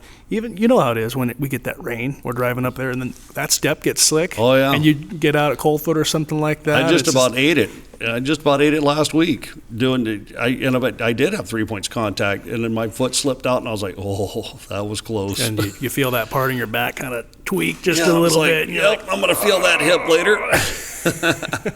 And drinking enough water. I know when you're sitting there, even when I was running equipment, I wouldn't drink enough water sometimes. Yeah. And then you're bouncing over windrows or whatever, or bouncing on these frost heaves, and then you throw your back out. Yeah. And I've done it several times where it's like, I'm such an idiot. Yeah. Why didn't I drink more water? Well, I used to not drink water at all. I would drink, you know, soda nonstop. Yeah. You know, it was stupid the amount of soda I would drink. You know, and then I had a kidney stone. Oh. That changed my life. I'm sure that was pain. I've never had one, but That changed my life. I've heard stories of guys talking about that, though. I drink about a gallon and a half going north, and a gallon and a half going south. What was your preferred choice? What's that? Of soda? Mountain Dew. Oh yeah, Mountain Dew. Mountain Dew. Which silly story. One of the old Acer cats that I was running one time, this is so just off the wall, the primer pump, the seal on the primer pump went out, and there was a handful of us sitting there, and we just trying to figure out how to get this thing sealed. Yeah. So we took that Mountain Dew can, cut out the 2 holes for the screws, and it kind of hollowed out and made a seal out of that Mountain Dew can Really? to get back to town. So so silly, it lasted for like 4 or 5 trips. I did 4 or 5 trips, and then With that can still on there?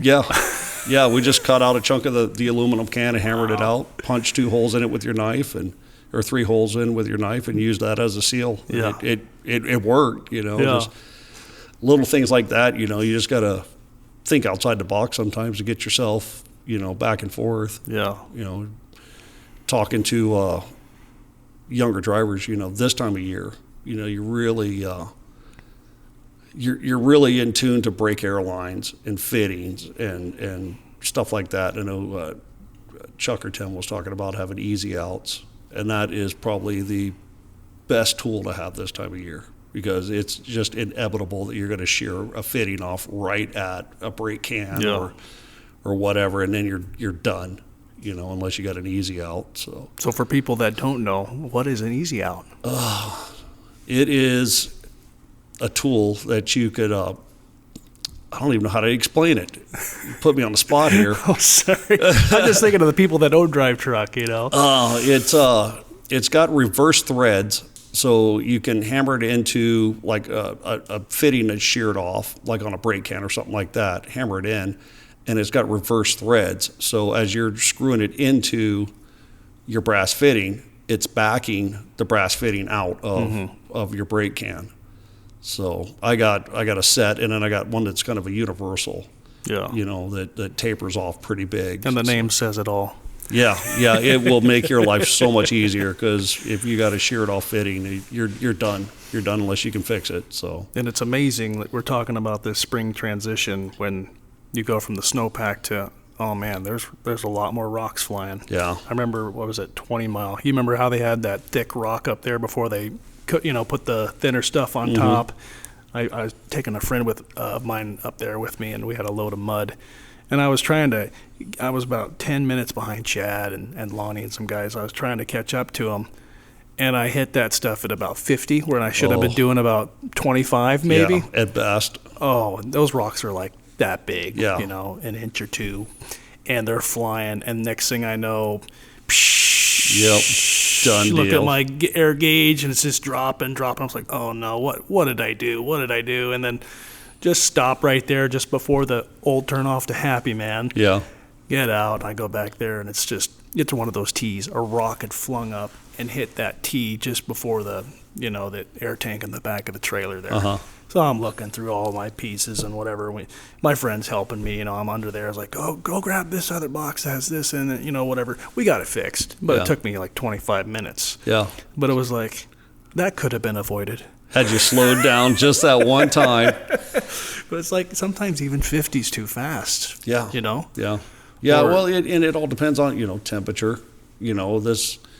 Especially this time of year, with these big temperature swings, and there's more rock showing, for whatever reason, there wasn't as much snow and ice to cover up, especially the southbound side, the southbound Coalfoot. Yeah.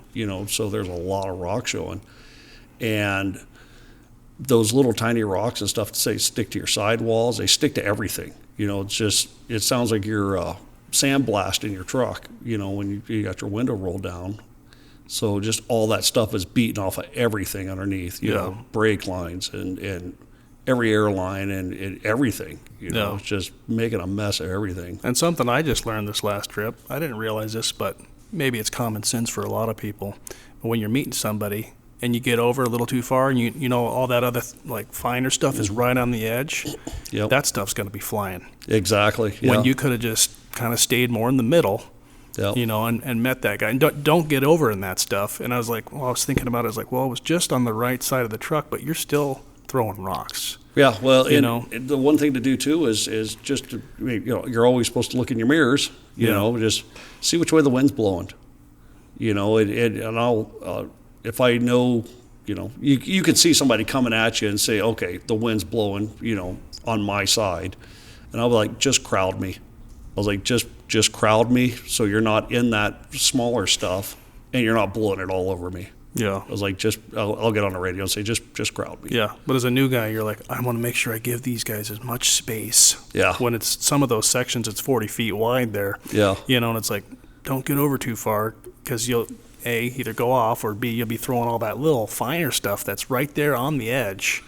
Even like Chuck was saying, 15 mile an hour on top of ice cut, and he rocked this other guy. It's like, yeah, it's sometimes just inevitable that that's going to happen. But the other thing guys need to get out of doing all the time is driving in the exact same ruts all the time. Mm-hmm. If everybody just drives in their lane, or keeps both lanes open, just like yesterday coming south, top of Finger over to Baker's, there was a lot of drifting, and I know it was talked about, one of the last episodes or so of driving over in that stuff and, disturbing it so it doesn't constantly creep over. So that's kind of what I did yesterday, drove through that and blew it open. I was doing the same thing because I was thinking about what Chuck was saying, kind of taking those drifts out, and I was like, well, these aren't too big, but they could get big soon, and so I was it looked like one other person was maybe doing it, so I just, was right there on the edge, just hitting them, and I was like, hopefully I'm making a difference, Yeah, well, I mean, and that goes as far as when you're,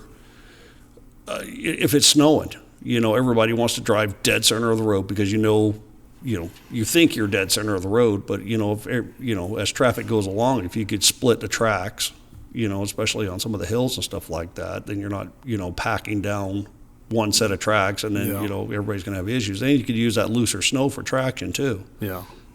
So it's just, and you're widening the road out to the state can get out and do stuff. But that helps too if you know that section of the road where it is wide enough. I can get away with it right here. I know where the road is, and you could tell that with the, the delineators there on that part of Finger.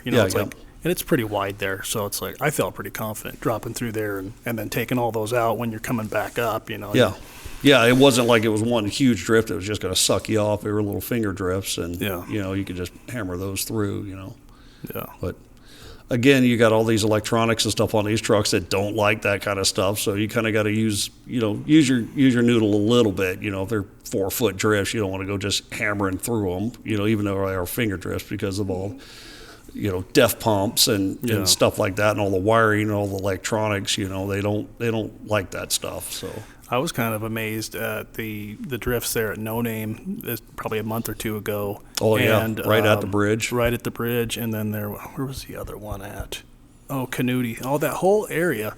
And I was talking to my dad, and he said it used to drift really bad through there. Mm-hmm. On Canooty, I think. And then by No Name, somebody was saying that because of the forest fires you guys had, that kind of changed the way the wind blows through there. Yeah. And so now it drifts there, but when my first winter up here, I don't remember it drifting. Well, just a little bit. It drifted a little bit there by No Name, but I don't remember the drift being as big as it was a couple months ago. Same through the taps, though, across 46 mile and 100 mile and all that. Now, the trees are all burnt, so the wind just rips across there now. So that's drifting areas that used to not drift. Yeah. So it's always something. It's always changing. Yeah. You could drive up there every day and there's just something different. Summer or winter. The way the sun hits things, the way the way the moon's out at night, or whatever, it just always looks different. Or when the sun goes down, everything changes, right? Yeah. Summer, winter, spring. There's just so many variables. You're always learning. Even, and the road's always changing. Yeah. I mean, I'm no expert, at all, but I've been up there a hot minute. Not as long as some, but longer than others, and you're always learning. Yeah. You're always. It's the second you think you got it figured out, it's going to reach up and grab you. Yeah. So just try to go, just roll with, slow your roll. Slow your roll, yeah. As they say, Yeah, and know when to be confident and when to charge through. Or don't be arrogant. Yes, don't be arrogant, but be confident and humble. And did you have a good relationship with your father? Oh, absolutely. What are some important things he taught you, or just one thing that you can remember? It's like that you carry with you to this day? Total work ethic. Yeah. Do a job, do it right, and don't have to be told to do it again, and just stay working. Don't expect anybody else to do anything for you, and Just do your job. Yeah. I remember being a kid and my dad, I'd get so mad because my dad would be like, go out there and shovel this or do this. And I'd be wanting to play video games or toys or whatever, and it's like, and I was mad at him. And I was like, why is my dad making me do this? And I'd go out there and then now that I'm older, I look back at those times and I'm grateful that he made me do that. Yeah. Because it made me have that work ethic. Yeah. To be the best you can be and challenge yourself all the time. Push yourself. Yep. You know what I mean? And it just makes you a better person overall. I try to do the same thing with my kids, and even now, Jonathan's running up and down the road. I'm like, you taking time off for family time? Are you going to work when you say you're going to work? Just not that it affects anything on me, but we're in a small community up here, so word of mouth goes around pretty fast. So it's like, don't be a jerk. Just if you say you're going to do something, do it. This community's too small to be screwing around like that. So, and it's okay to ask for help too. And I know as guys, you're like, oh, I can do it on my own. It's like, but sometimes it's okay to ask for help. Yeah. It's like, and that's what's great about the haul road is, if you need help up there and you're trying to do it and someone comes up behind you, hey, I might have this part, and it's a real brotherhood up there. Yeah. And that's one thing that, I'm sorry to step on you. No, go ahead. That's one thing that I've always taught anytime I'm training up there is it doesn't matter if you and whoever might be behind you are just complete mortal enemies.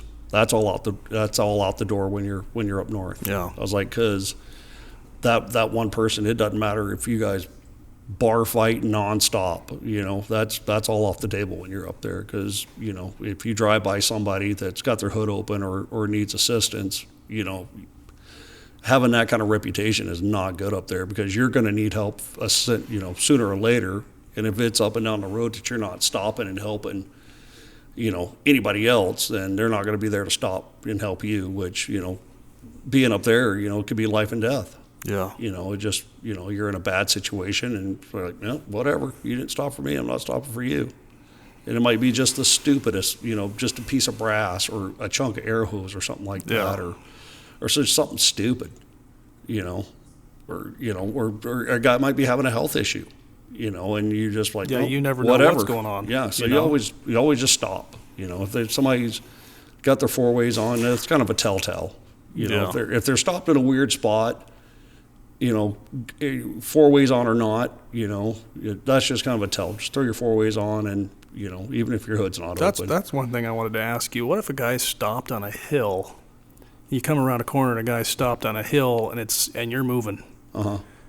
And if you stop, you might not be able to get going unless you put chains on. What do you do in a situation like that?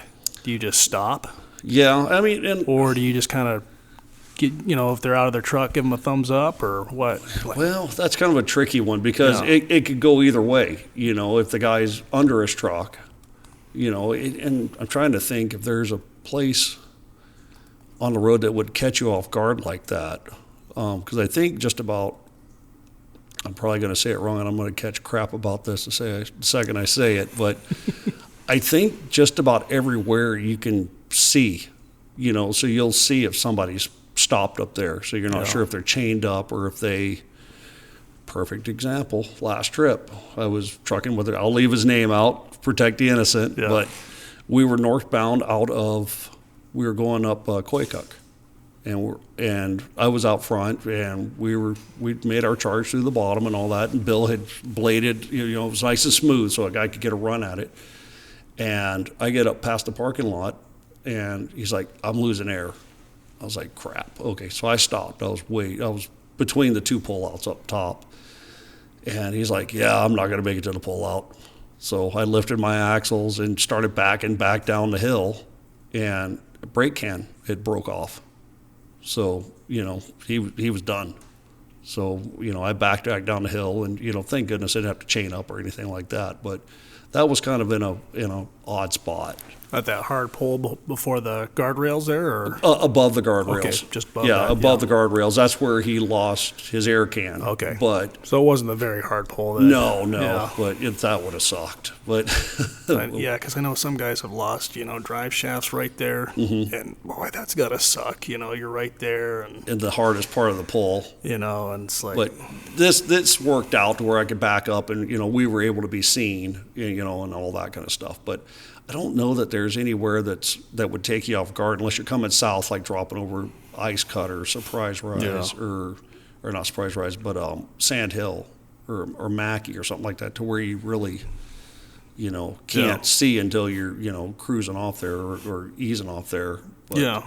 Well, this happened this last trip where top of Old Man, you drop through those dips, and then you come up that corner like that. Come up that corner, there's two tankers stopped in the northbound lane, and they're out of their truck, so I'm slowing down. Oh, 'cause yeah. I'm moving, know. And I look, and I kind of see what's going on. They kind of just wave at me. So I go by them at about 20. It's like, because I was pretty light. Yeah. And I would, I didn't really want to stop there. It's like, because you go up a little bit further, and it's a little bit better. And John from Alaska West was behind me. I told him what was going on. He's like, well, and he had an ISO, so he had good driver weight, know. So he actually stopped and checked, and they were good. They were just, I think they were fixing something with the air can or something like that. So that's why I was asking that question, because you can move right along through those dips, and then you're, taking your momentum, going up that hill up to the slide, right.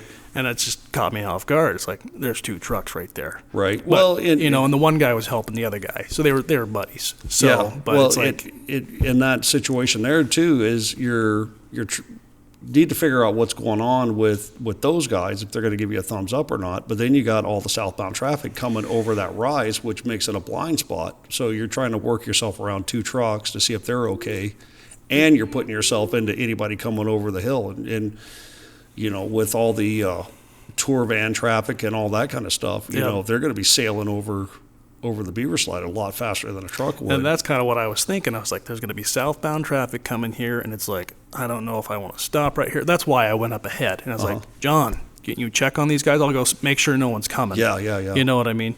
And so I guess that was the right thing to do at that time, since John was right behind me. Yeah. And I get, that's probably good if you're running along with three guys, and the first guy sees something that might be wrong and he's moving too fast. Hey, check on these guys real quick. Just make sure. Right. Well, and the same driver I was trucking with last trip that lost his brake can, we were getting ready to start up Stormy, and a truck lost his transmission. So right at the crest. I mean, he could be seeing both directions, but it getting around him wasn't that big a deal. But the truck behind me, I said, hey, you want to see if you can pull him? Because he was looking for somebody to pull him up to the top. Yeah. Just to be on flat ground and, to be able to be seen a lot better. And I was like, I'll just go ahead and go up top. And if anybody's coming, I'll let them know what, you guys will be on the ground trying to hook up a chain or whatever. And to get him pulled up there so he's in better line of sight stuff. So, but if you're out there by yourself and you're having an issue, or you're burned out, or you're in a weird spot like that, we were I was actually an expert witness in a lawsuit years and years ago that happened with a driver that was having issues just north of Sag River, and between Sag River where that little plateau is that you drop down between there and Pump 3. Yeah. He was having issues down there, and he was in the southbound lane, and a tanker came up behind him and didn't know he was there, or said he didn't know he was there, had an issue, and rolled the tanker right there because he said that truck was blocking a road. But when we were going through this entire trial, the lawyers were trying to say, why didn't he have his triangles out? And I was like, you know how long it would take to go out and throw your triangles out versus just throwing your tire chains? Because that's what he was doing. He was chaining up because he was having truck issues. He was trying to get chains on so he could get more down into a line of sight. And they kept arguing, why didn't you have his triangles out? It's like, you can't. I was like, it would be a lot easier or a lot faster to throw your chains on and get into a clear view than to worry about, okay, I need to get my triangles dug out, walk, 100 feet, then 200 feet, 300 You feet. could have had your truck chained up by then. Exactly, and you could have been out of the way or in a line of sight, a better line of sight. Yeah. So there's just stuff like that you need to think of, and especially if you're on a hill, burned out, you're not going to worry about throwing out, unless something is completely wrong. Yeah. You just want to get your chains on and get out of the way as fast a as lot of possible. that's common sense. Like, Lonnie said in the past, don't burn out in the middle of the hill.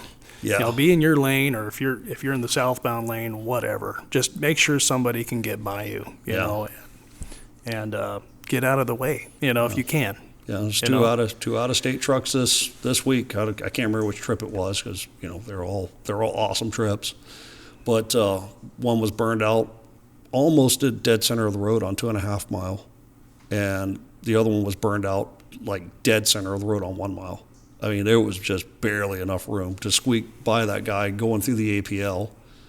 It's like, what in the world here? It's like, keep it in your own lane. Yeah.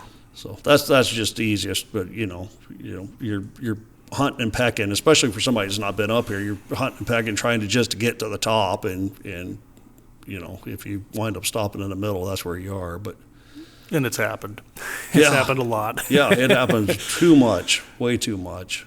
Yeah. Yeah, I just I don't know. I got all kinds of wisdom, but I don't know how to express it unless you're just out there talking. That's There's so many variables though, John. It's like you never know. Yeah, and it what worked one time may not work the next time. Yeah. It's just you just got to play it by ear, and the goal is to get up there and get back home. Every trip. Not have any issues, and you're always going to have issues, but you just want to get up there and get back as safe as possible. Yeah. And with the amount of traffic that's going up there with all these projects and natural gas hauls getting ready to start up, that's going to add a lot more trucks on the road, and it's going to get really interesting. Yeah, it's gonna be like it was, back in 2000, 2001 when they were building Alpine, and and just several huge projects since then. It's just we don't have enough Alaska-based trucks anymore. So all these, the big oil companies are having to use out-of-state trucks to get stuff up there, and which kind of brings up, I made a little bit of a mention of it on the last podcast, and I've heard a couple of different guys talk about it, and we've been talking about it over at STR at what to do to help these out-of-state trucks. We're just not sure where to go with, trying to give them any kind of information before they get up here. Should have a minimum of 7 mil 3-railers or 8 mil 3-railers, and just should they check in with a company up here before they proceed north, so somebody can say, this is kind of what's required, from here north, or do the brokers that broker the freight, is that something that the oil companies push to the brokers that say, north of Fairbanks, this is what's required for this load? We're kind of in a conundrum on where to go from that point, or who would regulate it. Yeah. Would DOT regulate something like that, or with the companies? It would be hard to. Yeah, it's hard to regulate that stuff, especially in the times we're living now. Yeah. But there's got to be something that we can do to help these other guys that are coming up here, and yeah, and I know the companies, Phil and I are working with STR, on our driver group, with the younger drivers, to put out like a supply list of things that the company provides, in the truck, as far as jacks and tire tools and brass and airline and coolant, stuff to that nature. And then we've kind of compiled a small list of, well, it's not small, it's always growing, but kind of minimums of what the younger guy should have in the truck all the time. A couple, 2, 3, 4 days worth of emergency food, water, winter gear, clean gloves, because, if you're out in extreme cold and you're working with, in a I don't want to say life and death situation, but an extreme situation, and you got the same gloves that you use to transfer fuel or, work on your truck, they're full of oil and and fuel and all that, which takes away the insulation value. So to have a really clean pair of gloves that you could put on in an emergency. Or if it's wet out and it's blowing, those gloves are going to be wet. Yeah. So it's like, it'd be good to have more pairs of gloves. And Yeah. like you said, for different situations, like, I got those gloves, when you're fueling your truck up. So if you get fuel on them, it's not going to soak through them. Yeah, your everyday gloves, But, just have a set of gloves that are completely clean, so, in an emergency, you got something that put it, Yeah. it just, a separate heat source, like a little heater buddy or anything that, in the event that your truck goes down or you're out there by yourself or whatever, just, we've been compiling this list and, different tools, easy out being one of them. Yeah. To give out to our younger drivers and less experienced drivers up there so we could, just help them along. It's not a required list. It's just this would be a good basic tool list and stuff like that for you. But as far as the out-of-state trucks and stuff like that, to have, I just don't know where to go with that. I mean, because our vice president called the Tortan, I think it was the white trucks with the yellow stripes on them from the lower 48. And most of those trucks aren't even from Canada. They're from, Louisiana, Georgia, Alabama, southern states. Yeah. And he called down and said, because they were having a heck of a time last winter, just tail heavy loads because they're loaded for lower 48 weights. And to get up here and, you can shift, during winter weights to 42,000 on your drives, which they could go by precast or wherever and get a block and put up there, and that would save them all kinds of headache, or three railers or what have you. But our vice president called down there and said, hey, here's, we're not trying to tell you how to do your job, but if you want to, this will help, facilitate it. And they took that advice. Yeah, because I thought I seen a couple of those step deck trucks where they had those concrete blocks put on there. Yep. And is that something where they go to that precast place there off of what is that, Bradway or Badger over there? Yeah, off of Badger. Yeah, is that something where they can just go rent a block or something like that and have a loader set it on there for them? I have no idea, or if they got it from one of the companies, because a lot of these bigger companies all have blocks, just for the exact same reason. But I don't know where they got it, but to have that idea that you could go do that. That'd be a fantastic idea, and just to help these guys out, or some place in town, that has a loader that's like, hey, can we move the freight around on this load? That was brought up, and they brought a bunch of loads to our yard over at STR to not transload them, but to rework them. Yeah. And it's, just the smallest thing, to move something 4 or 5 foot forward, or put a block on it, or just the basics of that. Or even if, they're like, yeah, we're not set up for this. Can you guys haul it up for us? That happened quite a bit too. Yeah. We moved a lot of those, I think there were 15 or 16 wide tanks up there for those guys. They just brought the trailers to our yard, and our guys ran them up and brought their trailers back, and that was that. But yeah. Do you guys have a scale at your yard? No. Okay. No. But it's just, I don't know where to go with the out-of-state stuff, because that's a contingent for all of us, and they're not going to go away. Yeah. There's not enough of us up here to handle that stuff anymore, and so just working with, I don't know where to work with that, the ATA and the state and, the oil companies and the big companies, the trucking companies up here, all working together and trying to figure out, how to facilitate that. But then who's gonna manage it or reinforce it? Yeah.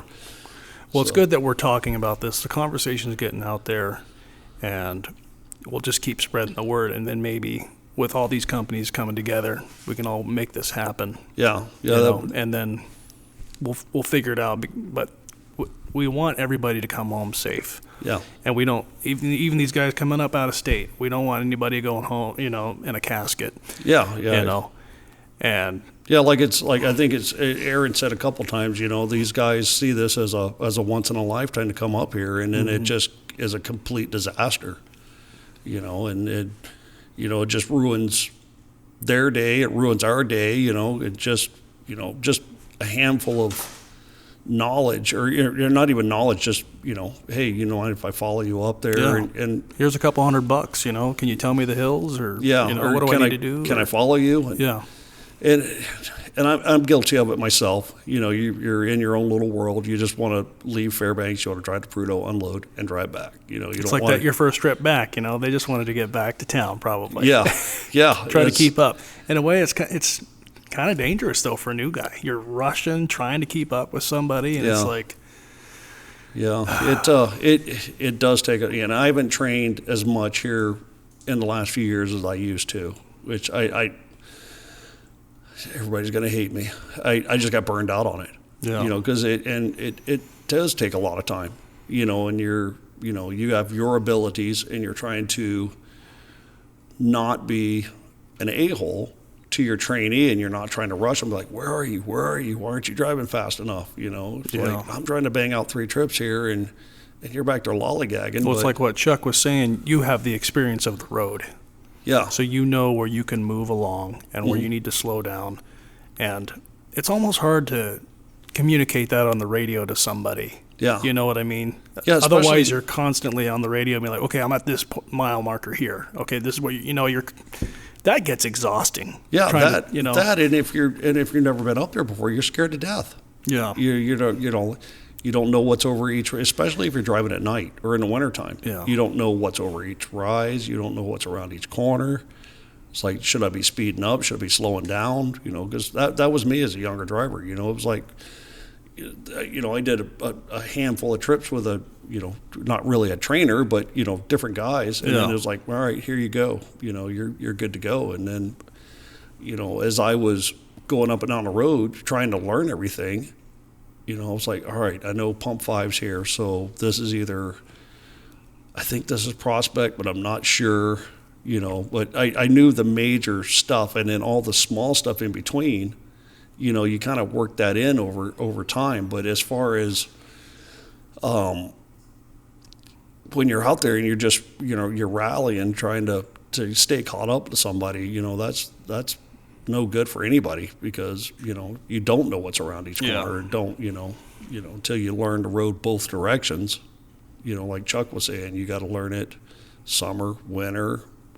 spring, fall, night, day, north, south. Yeah. It's just south loaded. Yeah. There's just every variable, and it just all comes with time. And then, before you know it, you could, if you broke down or whatever, and somebody's driving your truck, you take a nap and sit up and know exactly where you're at, just by a glance. And, but until you do, you just need to really take your time. So. Yeah. And like Tim was saying before, go into Hilltop, go into Coldfoot, sit down, buy somebody a cup of coffee, and be like, hey, this is my first or second trip. What should I do? And then, give them a little bit of insight. It's like a little bit of the temperature could be colder up there. It could be really good, but they're unsure because their first trip, it was 30 degrees and they chained for everything. It's like, but that's all experience too. It's like, well, that, and you never know who you might meet. Yeah. You maybe become good friends after that, where you're just like, I don't want any part of this dude anymore, so you just never know. It's funny because I've met people before that I looked at them and I was like, I don't want to talk to this person.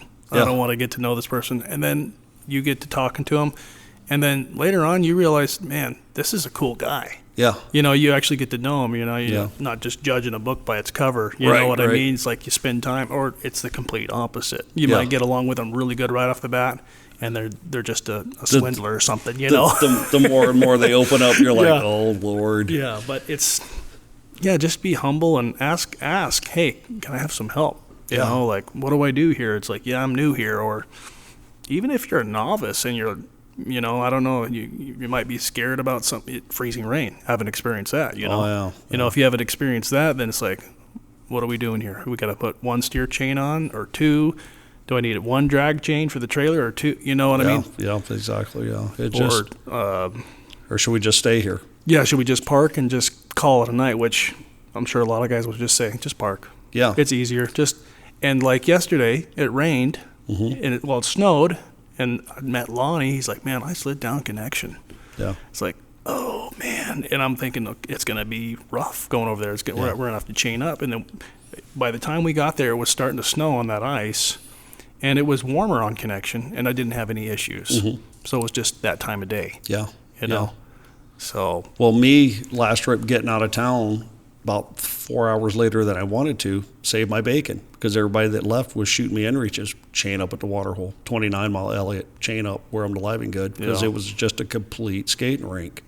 And by the time I'd got out, got loaded, and headed up, everything had melted off. So, you know, it was just timing. Timing was impeccable. I was lucky there, right? I was irritated that I was out of town late, but it sure saved my bacon, because it saved a whole lot of stress of not, you know, sliding off stuff and this, that, and the other. You know, well, that was when you were having issues with your main truck, right? Or was that the trip before? I had just got my main truck back. Okay. So I was getting moved into it. So it, you know. So in a way, that kind of helped too. The timing of getting that back and then going out and, oh, it's not too bad. I haven't chained up at all. You know? Yeah, because I would have been out by 6 o'clock, you know, 6, 7 o'clock in the morning, which would have been just the complete worst time to be out there, because I would have been chained up, driving, you know, 25, 30 miles an hour, you know, stressed out about sliding off stuff. And everybody, you know, the guys that I met coming south yesterday morning, because I made it to Ice Cut that night, went to bed, and everybody, oh, how'd you do? Where'd you have to put your chains on? I was like, I didn't chain up anywhere. And they're like, what? Yeah. It's like, really? It's like, no, yeah, I just drove up there. Everything was melted off. It was great, you know. Yeah. They're like, come on. It's like, no, timing was impeccable. Yeah. No, it just worked out perfect. It's either perfect or not. It just doesn't seem to be a happy medium. It's either you're in it completely or you're just on the cusp of it. So it's just always, you just never know. You never know. Yeah. So. But you just go and you try it still, right? Yeah. You just go to the edge of things and either go to bed or you know, definitely think twice about driving into stuff. But and you know, it's interesting. We were talking about that stress. That'll wear a guy out or gal out mentally.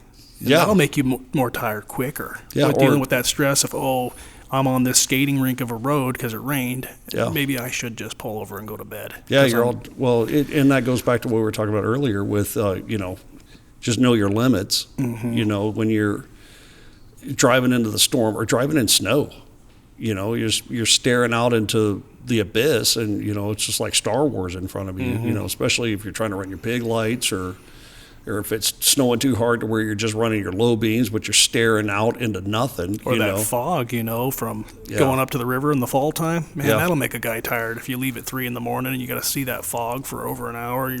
You're already tired to begin with, you know. Yeah, and then you're just, you know, you're straining yourself to figure out where am I, you know, and just.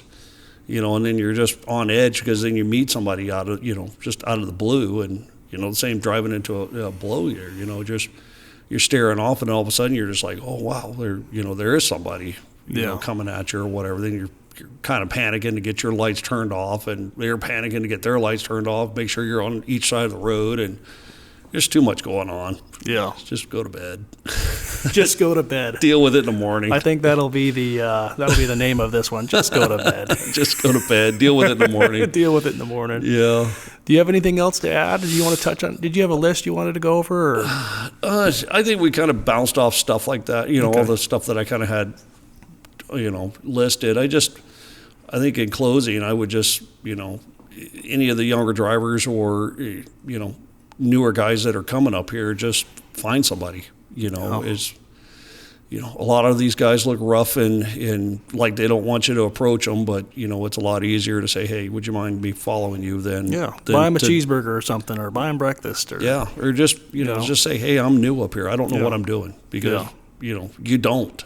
You know, it's easier. Having that attitude that you want to learn, you know, and not having this cocky attitude where you know it all. It's because that's what turns a lot of the older guys off. You know, they don't want to deal with you if you got that attitude, you know. Yeah, and I dealt with a lot of that when I was training. It's like, you know, I got, you know, years and years of experience driving here, there, and snow and ice and mountains, and it's like, okay, do you know anything about this road?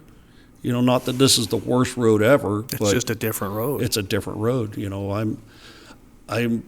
It's probably sorry to say it, but I'm completely comfortable driving up here. You know, this is the only place I want to drive, you know, and when I go to America or the lower 48 driving where I am scared to death, you know, just because they don't know where to go. Yeah. I don't know, one state the scales are red for open and green for closed, and some states are green open and red closed. Yeah. So ports of entry, where do you go for that? Where do you stop for truck stops? Where do you stop to sleep? And you're supposed to know every law too when you get there, and they're like, "You're supposed to do this." You're like, "I didn't know that. Sorry." I'm from Alaska. I don't know anything. Yeah. So I get it. Guys come up here and they want the experience, and they come up here and generally it's not a good experience. Yeah. So. And us as experienced hands, don't have a good experience when they're up here either, because they're rocking or, burned out everywhere or crossed up and, the road's closed and all we want to do is go home and get another load or see our family or whatever. And, so there's contention there. So if we all got to work together, all just got to work together. So good, bad, or indifferent. And you guys wonder, why are these old guys not saying anything? They're just grumpy. They've been dealing with it for 30, 40 years, and they just want to get home or get the load to Prudhoe. I used to tease. There's a couple old timers, Richard Wright and Bill Sturgeon, and I used to tease those guys all the time. I was like, man, when I get your age, I hope I'm just as grumpy as you are. I think I nailed it. Getting close. I think I nailed it. I was like, damn kids. Just driving me crazy. Yeah. So. Hey, we all had to start somewhere, though, right? Yeah. I was that new guy just the other day, it feels like. It just, it's been 20, 25, 26 years now, and it's been a long time, but it just feels like yesterday. Yeah.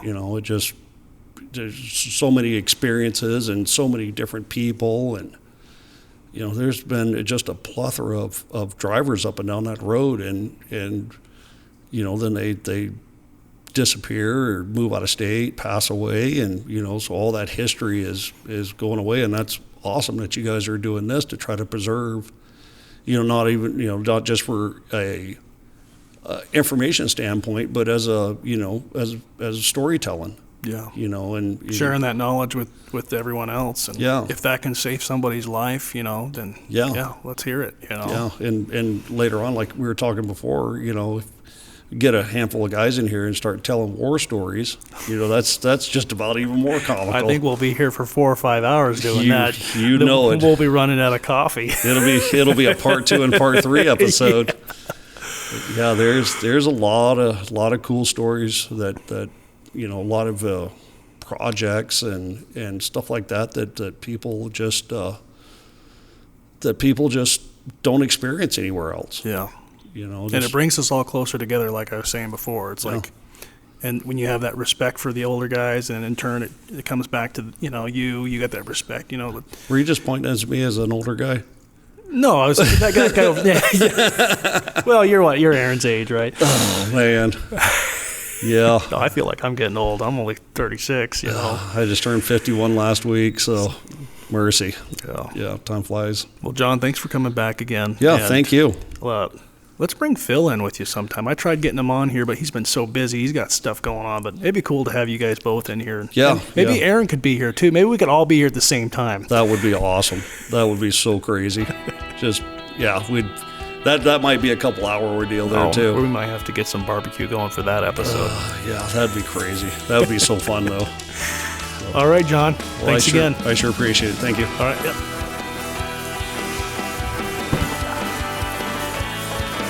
Did we kill it? Nice.